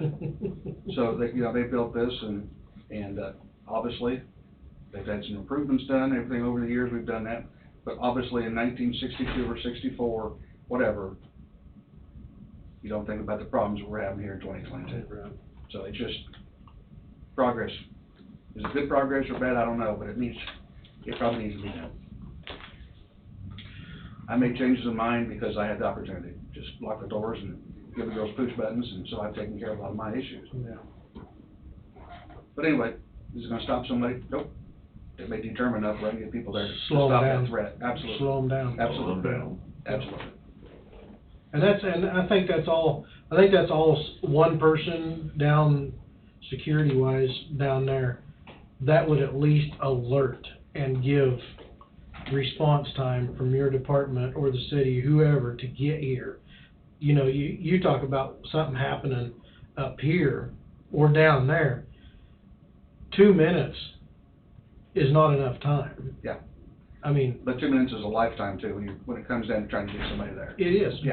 but if the alarm goes off and they're 2 minutes away or whatever, down here, down below, at the front door, that alerts everybody Yeah. in here to lock down, Yeah. do whatever.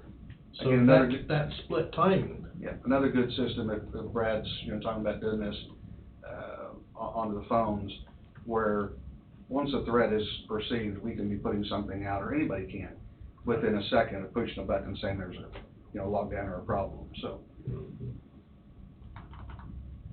I just think somebody walks in here, how many seconds do you have Oh, right now? none. And So, You don't have any. but you can potentially protect the rest of the courthouse. Mhm. But if the alert is alerted down there, you can be locked down Absolutely. in a split second, before that threat reaches this area. Yep. So, that's what I'm saying, an alert down there is a lifetime up here Absolutely. of timing. So at one point in time, there was a discussion about having sort of an information area or some sort of kiosk. kiosk directly in the middle of the lobby downstairs, and where someone could sort of sit, and that would be their perch, so to speak. I don't know, that would be the idea, to have the person, if you're not talking about having, metal detectors for people to come into the building. But I don't know what your thought on that would be. I mean, if a person puts a security individual down there, I think you need a metal detector. I do. I'd be Go hand in 100% hand. for that. If that would prevent having to put glass up, at least it's gonna be alerted there. Sure. And like I say, a second, 2 seconds alert is life on these floors, upstairs and downstairs. So if it starts there versus starting up here, that gives a lot of time for people to lock down. You lock the west doors, I mean, you take care of the west doors, so you take them out, put a little bit of door in there, I don't care whether you need to have all that glass or not. But you have that one person, and your entrance is there, and that person actually should be able to see people coming up. To me, that's where I would start with that. That's, maybe it's not the total answer, but to me, that's where you start. At least you're giving some people notice, and tied in with the phones and that kind of stuff. And again, if you had like I said, like Wade's talking about, maybe a circular desk where you have somebody there, it's an information, got phones, can point them in the right direction, just like, this lady here, when I come walking in, hey, how do I get upstairs, how do I get to the treasurer's office, I need to get my tags? Hey, come on, I'll take you up, and go upstairs. If you can do that alone, and you've got somebody that's in uniform, or somebody displaying some type of law enforcement insignia, or whatever they say, security, if you decide to hire them. Let's say you decide not to hire a law enforcement, you probably get them cheaper, because they're not, law enforcement based. But anyway, that being said, if you've got somebody there, you're gonna deter some of these folks. And again, we've talked about that before, some you're not. But if you can do nothing but deter, you can probably have both those doors open, accessible to the public, so they can come and go as they please. But again, you're routing them not down to another door. If you've got just a single door, or minimum number where they can see, hopefully you can start. You know where the threat's at. Absolutely. I mean, that's what I'm saying. There's only 2 places they can come into that threat. But you don't need to guess. You That's don't right. have time to guess. Well, That's right. my thought was, after we build the new jail, there's gonna be minimal parking over there. There's really probably no reason public would need to even come through the west doors anymore. I'm all about it. All about it. And But a, employees can still come into the downstairs car doors. but a security lock on just like we have, so if somebody's coming out through the front, or we, need to walk somebody over and go pay, take a bond from the jail over, we can just swipe a card like we do now to get in. Can't be that difficult to put a security lock on that door. So there's also one entrance and one exit. Again, you're just trying to funnel them, folks. In the security industry, funneling is the big thing. Funnel them to an area.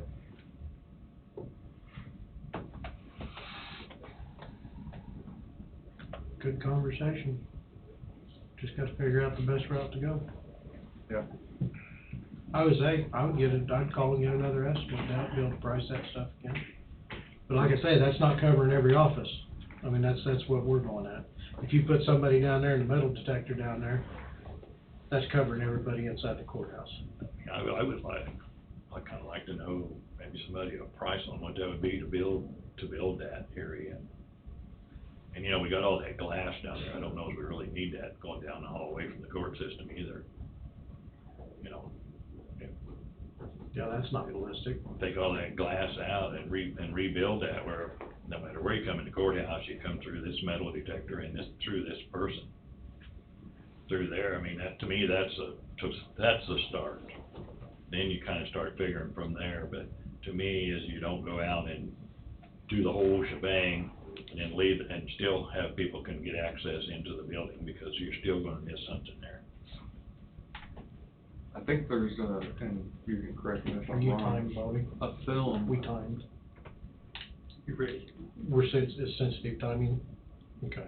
A film you can put on the glass that will make it probably not completely ballistic proof, but at least Help. something that you can do to not have to replace every single piece of glass. Fragment the bullet. Keeps them from shatter and fragmentation. Yep.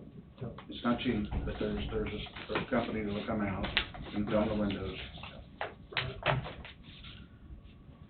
We was talking about all this, and Bobby standing out there, and I seen his shadow on the door, and I was after wondering what the heck.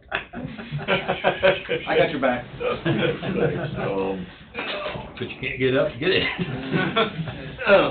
Okay. That feels good. You're ready now. I'm ready. It's all yours, Bud. See you later, guys. Thank you. Thank you, Commissioners, for allowing me to come before you. I'd like to ask if the commission would retire to go into executive session under, So, under the security measure provision, that would be KSA 75, 4319, B12, security measures, and it's being done because if the subject matter was to be discussed in an open session, it would jeopardize the security measures that potentially protect systems, facilities, or equipment used in the production or transmission or distribution of communication services. And those communication services are, we'll define those as critical infrastructure, and I think that should take care of it. So myself, the board, Bobby, and Joseph Serrano, Bart Massey, Chris Stiles, and Randall Thacker. For how long? 1 hour. 1 hour? Can we stop on the way? I'll give a couple extra minutes. Thank you. I'll move. I'll second. I think we need to define who some of those people are a little bit further, because they're just names. I think Goldberg, Stiles, Massey, you said Thacker. Yes.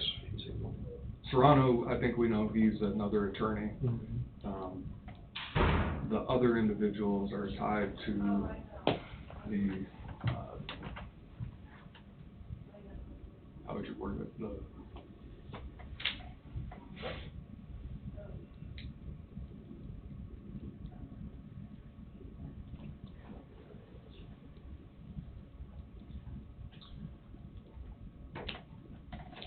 Yes, they're all contractors for the government.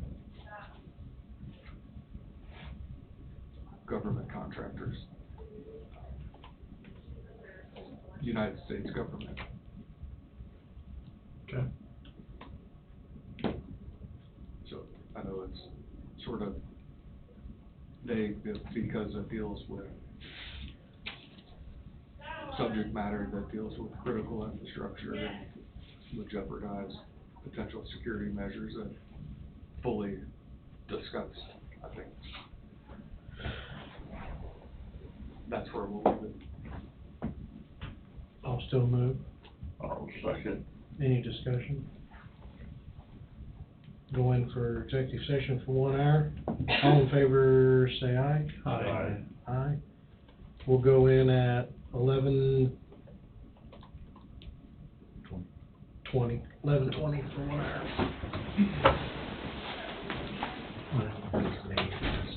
Your explanation, form or something like that. Well, we gotta come back.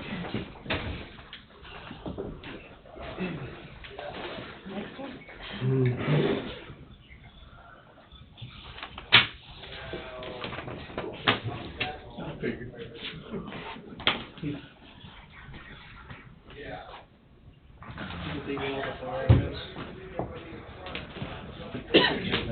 You did? Good. Well, I took care of the problem. Tom can stay standing. I think we need Brett. Oh.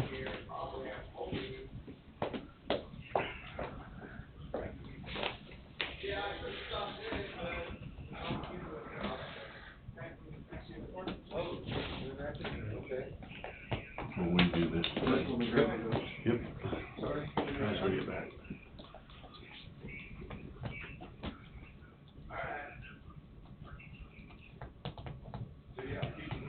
Thank y'all for putting in the time today. I know it's, That's what we're here for. What do you need now? I mean, need more time? yes, sir, I'd like to ask we go back into executive session for 20 more minutes. Same Same subject person, matter, same same people. people. Yeah. So I'll make the motion. Second. Tim Made it, moved. he seconded, Tim. Tim moved, Don second, go back in executive session, the same as previous. All in favor, say aye. Aye. Aye. Passes, we'll go in at 12:25, that gives us 2 minutes.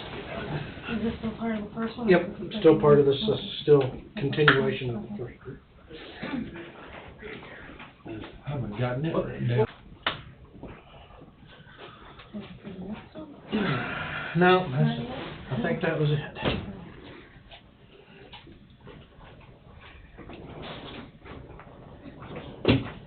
think that one was it.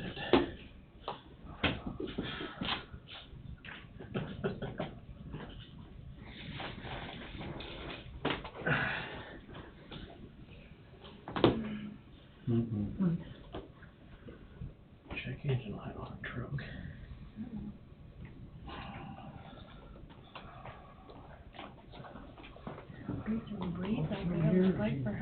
Scoot on by. The wind's supposed to blow hard today, but it's supposed to be hot. It'll be like a blast furnace hitting you. Yeah. I don't know where Bonnie's at. He's probably still there in the meeting. Thanks, ever headed north. Oh, One's got a shining head and one doesn't. If they draw the shades, but that wasn't it. What's that? If they draw the shades, but that wasn't it. Do you want to get a copy in here as soon as possible? Yes, yes. Good, thank you. Looks like your light's on your phone. So you see. Thank you.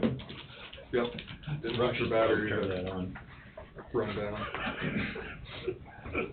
Bob, you got anything? Yes, sir. 2 items.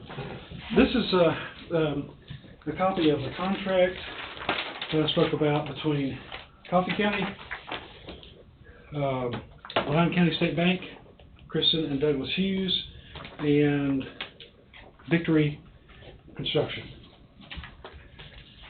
So it has been approved by the bank attorney. And I'm assuming our attorneys approved it. I just had some, did we confirm that other things? The payment volume is right here. Okay. Yes, sir. So all insurance has been delivered to the courthouse, and you've probably seen them working early. I copied Wade on the same email that until the commission signed the contract, he was not getting paid. So, the bank's been real good to work with us. They're taking the county's lead on this, but they have the same concerns. They just want a finished product. So the plan is, we have already bid it, and we are now involved in making sure that the work that's being constructed is done the way we want it done. So we've been acting as inspector up till now, and includes taking pictures, keeping notes. Who? Say again?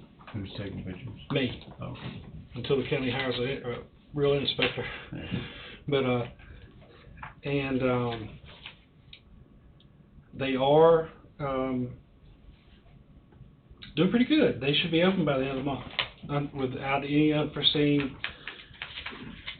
mistake or problem. Talking with Wade, the plan is, after we get a final project amount, we don't expect Victory Construction to ask for any payment requests until they finish the job. At that point, we go in and sign off and say that everything was done properly. The owner signs off and says everything was done properly. Then the bank releases their funds, and then we release what funds that we're holding, plus just a little bit more. I don't know what that little bit more is, but it's going to be somewhere in the 30 to 40 grand range. At that point, I convert their original loan, Kristen and Douglas Hughes, into a mortgage. And I go a formal mortgage and record it here at the courthouse. And because then it is a finished restaurant that has value. Right now, it's just a building. Just a spot. Yes. The box that was sitting outside of it last week had a lot of stuff in it, so they're doing a lot of cleaning and getting rid of a lot of material. Yes, sir. Yes, sir. So we need to approve the contract. We need a motion to approve this contract? Yes, sir. And wait, Yeah, Wade's 100% approved it.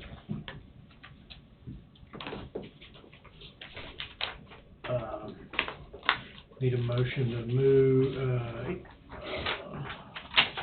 I guess it's for me to sign.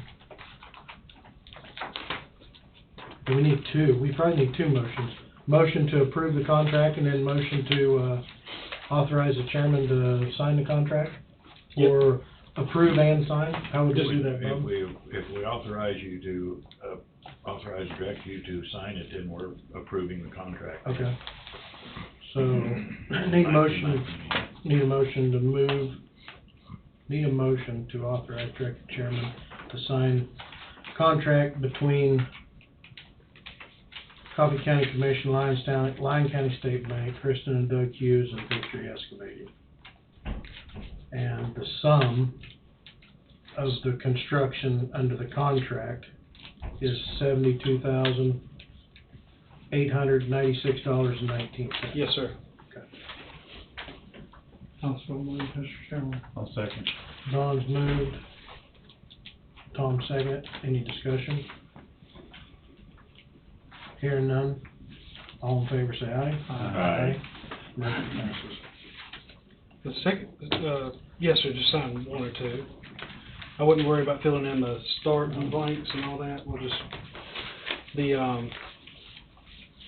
there is another issue I need the guidance from the commission on. The project out at, tearing down the gas station.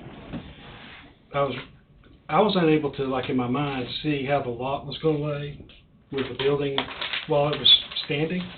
Now that the building's down, it's pretty level from corner to corner. It's decent without having to do a bunch of earthwork to get it to grade. Somebody brought up, it was a good idea, in the RFP, or in the scope of work I described in the RFP, the contractor, Mr. Schmidt, was supposed to, once he got everything to grade, he was supposed to come back and topsoil and seed. Which, in my mind, I was thinking we would have a nice, pretty, manicured lot, but there's 2 or 3 things wrong with this. If we seed that lot, if we don't keep barricades up, a construction fence around it, people are gonna pull in there and put ruts, and also we've kind of missed planting season. So it might be, we might get a stand, but it might not look real nice the first year. If it does look nice and grows pretty good, we're gonna have to have our county person go out there and cut the grass. I didn't think about that. I think it'll look better if it does have a real nice coat of grass on it, and it'll be more marketable, so we can put it back in the hands of another business, ultimately. But the suggestion was we, instead of grassing and seeding, we go with rock. Just rock the whole thing and have, we can have our county weed person go out and spray it so it doesn't, nothing grows on it. I wouldn't have to have a construction fence up. The only downside I can see with putting rock out, that same person brought this up too, is that it's going to scream, come park on me. We're going to have big trucks out there parking, you know, it's going to look like a parking lot. Well, I'm kind of in favor of the RSP says fill it with dirt, let's fill it with dirt. We seed it with the grass. If it doesn't grow this summer, it doesn't grow. It's bare ground. If there's a season when the grass will grow again, hopefully we might have it sold by then. I hope so. If somebody does something on it, they're gonna dig it out. Why fill it full of gravel and just have dig the gravel out? Yeah. My thinking. Or if you put dirt there and somebody does something, you're gonna have to dig the dirt out. You know, right now, there's too much rock in there to put dirt on. Unless you're gonna haul water. Cause it's got a dip in it right now, which is probably even hold water. Yes, sir. That's correct. And I don't know which is the best way to go. My thought is probably put 4 12 mile loads of rock in and get them where it would slope and drain good. If you go to putting dirt and grass on it, you're probably gonna have to take a lot of rock out of the outside edge of it. Cause the outside edge is too high, unless you're gonna put 15 inches of dirt in the middle or 20. Yes, sir. And right now, you're not gonna get a stand of grass, you'll get a stand of weeds. So it's gonna be hard to make it look good until at least October. I don't know what the right answer to it is. I don't either. So I'm asking the experts. Either way, there's a little bit of an issue. My thought is just leveled off with rock, cause chances are if somebody's gonna build something there, they're gonna want a rock base anyway. So there's 2 opinions, so. My first opinion was Don to rock at, and I'm kind of want to start this conversation, because I didn't read the RFQ complete. I didn't know you had provision in there for topsoil and grass. I did speak with the contractor this morning. I brought it up earlier, but you're right. You're not going to get any grass to grow there till fall, because we already missed the planting season due to all the rains. And so there's pros and cons either way. I originally was thinking rock. I now am in favor of the dirt, just because, or the grass, if you will, just because. That way we're not screaming like you said here, come park. Yeah. I think you'll have an issue if you put rock in there and somebody does pull a wagon or a tractor trailer in there loaded, you could have potential sinking issues if it's not been compacted. And then we've got a whole different issue. Yeah. We've got bad ruts. One thing with the dirt, if there is settlement, it's going to settle. Yeah. Over time, it's going to settle, so. It's low enough, talking to the contractor this morning, it's low enough down toward the highway that he can pull some of that rock from top where the grass does start to grow. down in there and still get enough topsoil over it for it to grow For grass, grass. so Some, it's not a some of the concern. rocks He cut. did say there would not be, I was asking about maybe a cost savings if we did go to rock, and he said, well, probably really not, because it's gonna take a fair amount of rock to even get it. You have to build a crown with Yeah, rock. so to speak, so he said, no, there wouldn't be any cost savings, so I say stick with the RFQ as presented, so, my opinion. How much dirt are you planning on putting on top of it? Well, I called for 8-inch fill, but just from looking at it, we don't need 8-inch fill. It's probably closer to 4. You'll be out there with garden hose every day, keeping it watered. so Right. the grass will survive. Well, the suggestion was from the contractor this morning was to, you know, get the dirt in there, get it leveled off, if you will. You might put up some cones or whatever, just to keep people from driving through the dirt, but just wait till the fall. Not even plant it Yeah, now. you can still have noxious weed come by and spray it, so that you don't get a bunch of weeds, and Mm-hmm. then just come back in the fall and But to keep our fence up, which is no problem. We need to- You don't have enough slope. We've got to- $16,000 worth of cones sitting in a building out Does there. it have Oh, enough yeah, slope? yeah, I didn't think about that. To the Yeah. highway, to the highway. Yeah, we use those. Yeah, Just put them out there. So, sounds like y'all wanna go grass and dirt and grass, keep it the way it is. Yep, Yeah, I think that's so. what I'll do. The last thing, it was really not our fault, but it's brought up, that has 2 sidewalks, one on the south side of that property, one on the west side of that property. Is that correct? South and east. South and east. South and east. South and east. Yes, sir. The sidewalk on the east side is in good shape. The sidewalk on the south side is just boogered up, all the way from the road, 75, all the way back to the adjoining property owner. And it is a 3-foot sidewalk, and it's all 4 foot. Was it? Yeah, it was already pretty well demolished before they even started doing anything, so I mean, the thought of it now is, do you wanna fix that sidewalk and be an advocate for safe routes to school and ADA compliance stuff, or just leave it be? Just cost basis, it may cost, $4 grand, $5 grand, but the city has a bunch of money. Well, they have a program that they put money into where they call it cost share for sidewalk. It'll pay for about a quarter to a third of the cost. So their road guy, Mr. Mark, is gonna ask them at this next city council meeting, go through that process for us. And then the commissioners can make a decision if you wanna pave that. If we do that and we sell the property, would there ever be any reason that sidewalk would be touched or damaged during construction of something else? Should not be, from when I was looking at it this morning, it's just my opinion again, because they have a south entrance and a north entrance, so there's plenty of access to construct anything, in my opinion on it. So they wouldn't need to drive over it or anything. Like I say, it was pretty well dilapidated before they even started tearing out the tanks. Been dilapidated for years. I used to walk up and down here. Oh, yeah, personally, yeah. Tearing out the tanks, those guys didn't help it any, but, No. you know, it's not like they ruined it, it was already ruined. The city hasn't complained about it, that's. No, sir. No. Would it be a problem if we held off on that for a little while to see if we who might want to take this property and what they want to do, and then that just be part of the project? Yeah. Or- Yeah, absolutely. I mean, I don't know if that sidewalk's used that very much. I've never ever met anybody on it. It doesn't really go too much anywhere. Yes, sir. Goes up to the lower elementary, and there's a daycare center on the east side of the street from that. Oh, there is.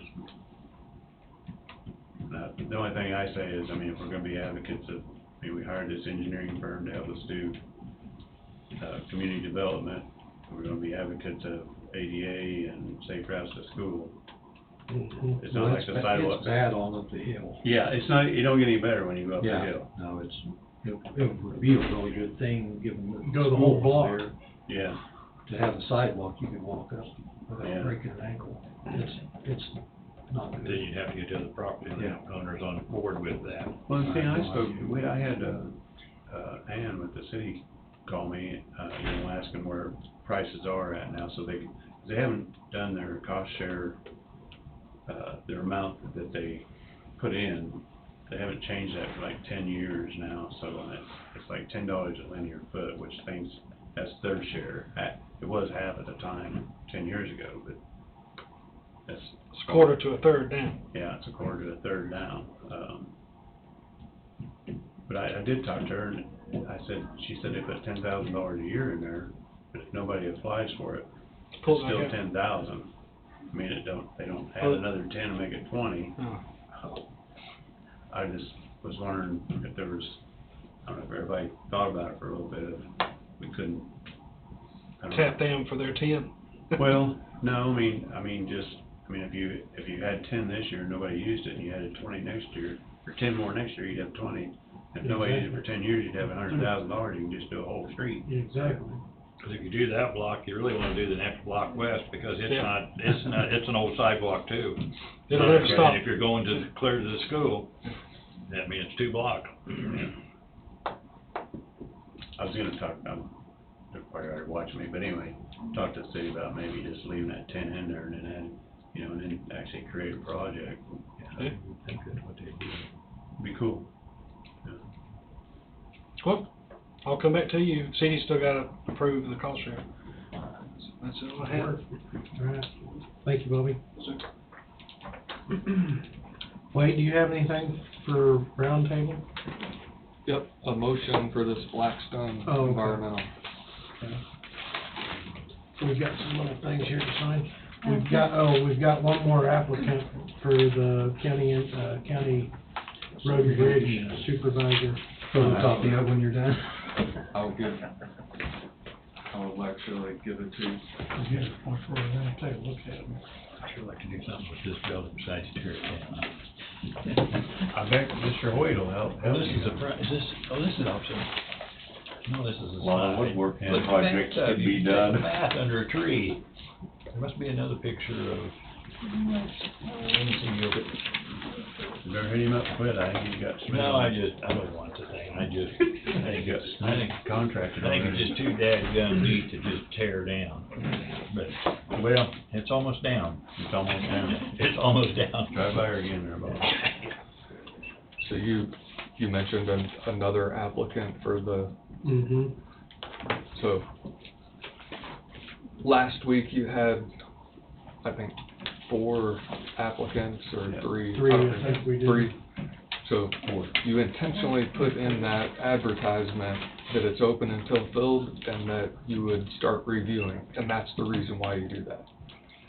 And I can tell you on all the prosecutor forums, the majority of them, if not all of them, are putting that same language, open until filled, because that way you don't have to deal with it's closed and you have to turn away what would otherwise be potentially a qualified applicant. So this Blackstone Environmental, do you have that in front of you? Yep. So on page 1, under task 1, asbestos survey, 4th line down, it has Iowa regulations as applicable. Obviously, we're not in Iowa, so that'll need to be changed to Kansas. And then the section you noticed on page 4, obviously needs to be Kansas. So 2 options, you go ahead and make the motion, approving the proposal to conduct an asbestos inspection, but those terms need to be changed or modified, or you handwrite it in there and either they sign, I think we're modifying their document, so they need to send a new one, but that will give the chairman the authority to sign it when the corrected version comes in. Did you see? No, Okay. I know sometimes have this thing like that, you can cross it out and initial it and then send it to the flagpole and see who salutes, I guess, so. I don't see it as Major issue. a major issue because the property is identified and located in Coffee County, Kansas at that address. Yeah. But I did notice that. So with that being said, here's your motion for consideration. Based on the recommendation of the county attorney, including approval as to form by the county attorney to authorize and direct the chairman to sign the proposal to conduct an asbestos inspection to include an asbestos survey and an ACM report for environmental services by Blackstone Environmental Incorporated, for an asbestos inspection for the property located at 600 Neosho Street, Burlington, Kansas, in the amount of $4,100 due to the demolition of said property. Funds to be paid from, I'd say probably community improvement, wouldn't it? Yeah. Yeah, it could That's what I be a said. good place to take it, I guess. Yeah. It's not a very big number, we got it. as I mentioned earlier, this is a risk mitigation measure so you don't send potential asbestos-related demolition byproduct out to the landfill and end up paying more due to a fine. So, and this will be completed, if you agree to it, before the RFPs will be presented and an addendum could be provided. I'll make the motion. Tom's moved, All second. Tim second. Any further discussion? Hearing none, all in favor say aye. Aye. Motion passes. You just, where do you want me to sign it? I mean, building owner name, printed name authorized person, signature authorized person. So sign your name, chairman, On page 4, page 4, your signature, date. oh shit, that's up front. Bleep,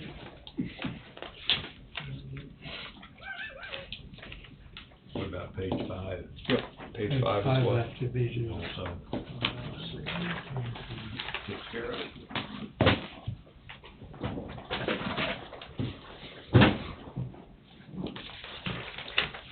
and page 5, you said? That's close. I got it over. I was getting close. No problem. There's the motion. If you need one. Thank you. Mark approved. Yes. There you are. Alright. I still got the red folder in hand. Somebody wanted to make, maybe there was a reason I left that out. And that actually kind of brings up another little question with that I had as far as that paying vacation time only. Because the sick time was taken away since it was under 160 hours. But since we no longer have the shared leave pool to donate to, that anyone who is under the 160 hours, that's just gone. Well, we do have the shared leave yet, because we haven't changed that, Yeah. so it's still in effect, Okay, so we are still gonna, it's still in effect. so we could essentially add that to the pool, or is it too late I then? think she advised us to stop doing that. Did she not? That's what I thought she said be done, even though we haven't initiated the short-term leave, I thought she was told us to do later. So can we table this until next week? So, I mean, I don't see the time is of the essence. There's one check in there that needs to go back, but the other one, whatever. Well, the other one was a part-time employee that has to pay in on her insurance. And when the rate lowered from 2 years ago to last year, they didn't lower her contribution, so she was paying $25 a month. So that one probably needs to be handled now. That one's okay, It's only a couple $100. yeah. Okay. I just didn't want you to. She's out of town on vacation right now, so she won't hear this next week. Yeah, well, I mean, everybody that you're gonna talk to, according to that, is also going on vacation. Yeah, so the date, they're dated, it's not gonna change anything, you just bring it back up next week, in my opinion. Well, I think Terry, I don't know if you had a chance to talk to her, probably not, you've been running around here. Terry has a lot of information on both of those, she's Yeah. worked with Angie on both of them. Instead of just making a haphazard, decision without kind of going through all the background and details, my recommendation would be table it a week and bring it back up next week, and I'll be here. So is it my understanding with Andrea's question, we was told by Dietrich to stop the shared pool deal, was we not? I don't think she said we stop, I think it was kind of a recommendation that we need to look at it. Yeah, I think it was, a recommendation, and then I'll explore that particular issue too. We haven't acted on that recommendation. We haven't so- adopted anything yet. Well, so, as I think I mentioned last week, there's a meeting, later this month with, Christine and Dietrich to cover our policy manual. So you've not signed anything that revises the policy manual as of yet, that I'm aware of. Exactly. And she hasn't presented it because she wants to make sure it's been vetted before it makes it to you. So that's where we are. And I think, the meeting that I'm having with her set up for 27th. So I can see if I can do it sooner, but that's the earliest I could get with her with that jury trial that was scheduled. Okay. Do we wanna go into executive session and review this applicant? Yeah, we can. I guess it'd be interesting to know who it is. Do a 10-minute? Yeah. You wasn't on the last one, so. So I don't wanna be involved until you maybe schedule and start doing the interview. We had 3, right? 4. Yeah, This is. This makes 5. This is number 5. five. Okay, so we'll put number 5 on there. Okay. Motion to go into executive session for 10 minutes to review applicant number 5 for county road and bridge supervisor. Yeah, any more roundtable? I don't think so, unless you have something for me. No, I don't. So move. Don's moved, I'll second. Tim second. Give us about 3 minutes extra. Hey, all in favor, say aye. Aye. We'll go in 16, 18, 19, we'll go in at 1:20, how's that? 1:20 for 10 minutes. 3 extra. 3. Misunderstood. Request. Right. He's down there in the basement, though. No. He said, I'm watching the corner. I have. All right, there, number 5.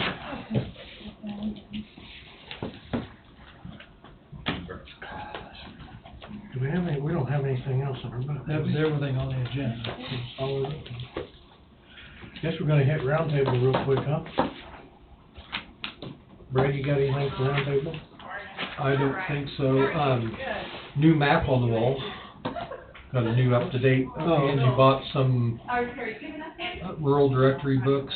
It's been an issue because she used to buy those and then would sell them at cost if people needed them. What's those rule books cost now? Well, $25 a piece. I'd like to get it. She ordered 10 of, the Central Publishing in Iowa went out of business, they closed. Or they quit doing it anyways. They passed. Okay. Unfortunately, unfortunately, all 3 of them. And so we had 2019 ones, but then they were gone. And this company there might be another one too, but she found this one looked like they had the best thing for the least money, but it was still like $25 a book. And so she said, well, I should have a few, so she got 10. I know Road and Bridge said they would like to have those in their trucks. So if they're out there and they see something wrong, they can, Road and Bridge. they can figure out who it is and what they can do about it. Oh, there's my 10-minute alarm going off, telling me to get back in here. anyways, I've heard this company's taking them over, and I got a brief look at my brother's the other day, and it's really, there's more into it than what Central Publishing was doing. well, they sent us that as a thank you, I think, or whatever, trying maybe to see if we could buy more. Well, they want to sell But advertising what they're. yeah, we took down the old map, and the board behind there was kind of a mess, and Andrea, I think, was kind enough to get Barb, or Karen did it, so they got it painted up there where it looked good before we did, but it is an up-to-date one. I can't remember what date, but through 2021, something like that. And I don't know that, I mean, that's an issue that's kinda out there at Road and Bridge, as they were talking about, whether that, Angie didn't think she could justify spending that much money to just have a box of them in the vault, but she wanted to get a look at them, you know, before deciding whether to even try doing that, and I think she looked at it, and she said, it still just seemed like a lot of money. I wouldn't think Road and Bridge would need one in every truck. I think they have one in their office. They ought to know where they're going when they leave. Probably. I think it's more a matter if they're out there working or back into somebody's gate or something, you know, or whatever. They see something that needs attention, they can look and know for sure whose ground it is, and. Yeah, the sheriff's office uses those too for, identifying cattle owners. Yeah. Get the Apex hunt. 2022 on there. That actually seems more up to date Mm-hmm. That all you had, Bretton? I don't think I had that, I just made it up. Tim, got anything good? I was contacted about a month, maybe 5 weeks ago by Neosho County, by Commissioner, just for FYI, and they passed the Freedom Frontier Resolution and the 30 by 30. They passed it. They passed it To opt out. to opt out. To opt out. And they did the resolution. Did the resolution to opt out. Opt out, yeah, okay. Got it done last week. I think you sent me that, I think. Yeah. That it? That's it. Tom? Everything I had, we done remedied, eat one stop in the church, so.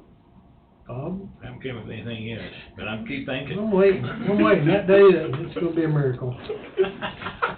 Everything's so good in Well, the if district. we talk about it, seems like anything I want to talk about. That happened. Cover most everything in the last 3, 4, 5 hours. Mm-hmm. I'm good to go, Jesse. Andrea? I'm gonna break the streak now. Just a couple little things. Alpha Roofing is the one taking a look at the sheriff's office annex building, so they're gonna be here today, taking a look at how bad the leak is and what it needs to take to fix that. And DC Solutions will be here on the 24th. They're not sure why when they came out to take a look what's causing it to leak, so they will be out here.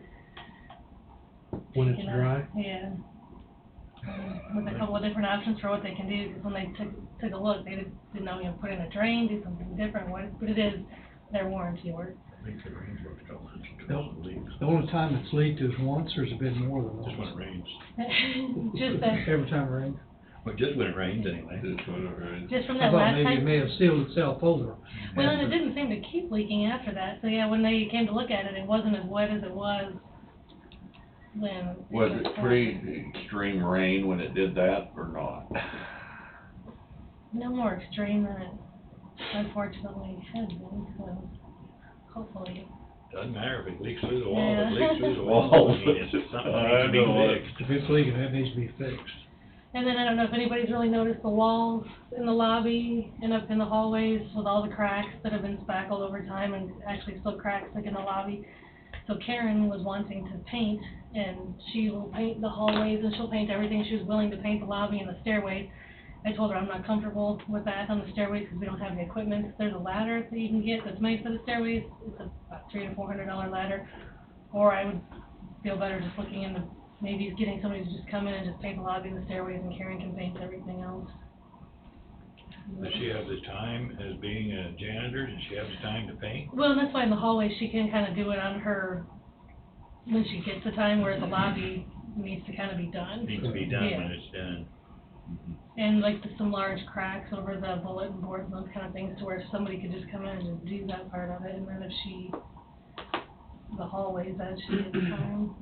I think you're right, I think that the bigger parts, you just need to get somebody to do it. Right, get in, get it done They could do it a really little bit quickly. at a time, the hallways. and Right. stuff, that's not a problem. Including the stairway. Yeah, somebody who's got the equipment to be on the stairs. I would say that would probably be a wise choice. Just to get it going. Get some bids. I don't know how much it's gonna cost. And even if it's just those parts, just the lobbies and the stairways and whatever else we can get done. It's pretty tall ladder in the lobby. Yeah, it's taller than I was really, until I really took a look at it, I was like, okay, that is taller. I'd much rather just have somebody professional come in and do the lobby and the stairs and get in, get out. Not have, and not saying she wouldn't do good work, but just having the time and having the mess. Right. Needs to be done, needs to be done in 2 or 3 days versus 3 months. Right. If we did it, it'd take some time now. Right, okay, so get 3 bids on that, Yeah, good luck finding hangers. Yeah, You only got one local in Sharp, or Sharp.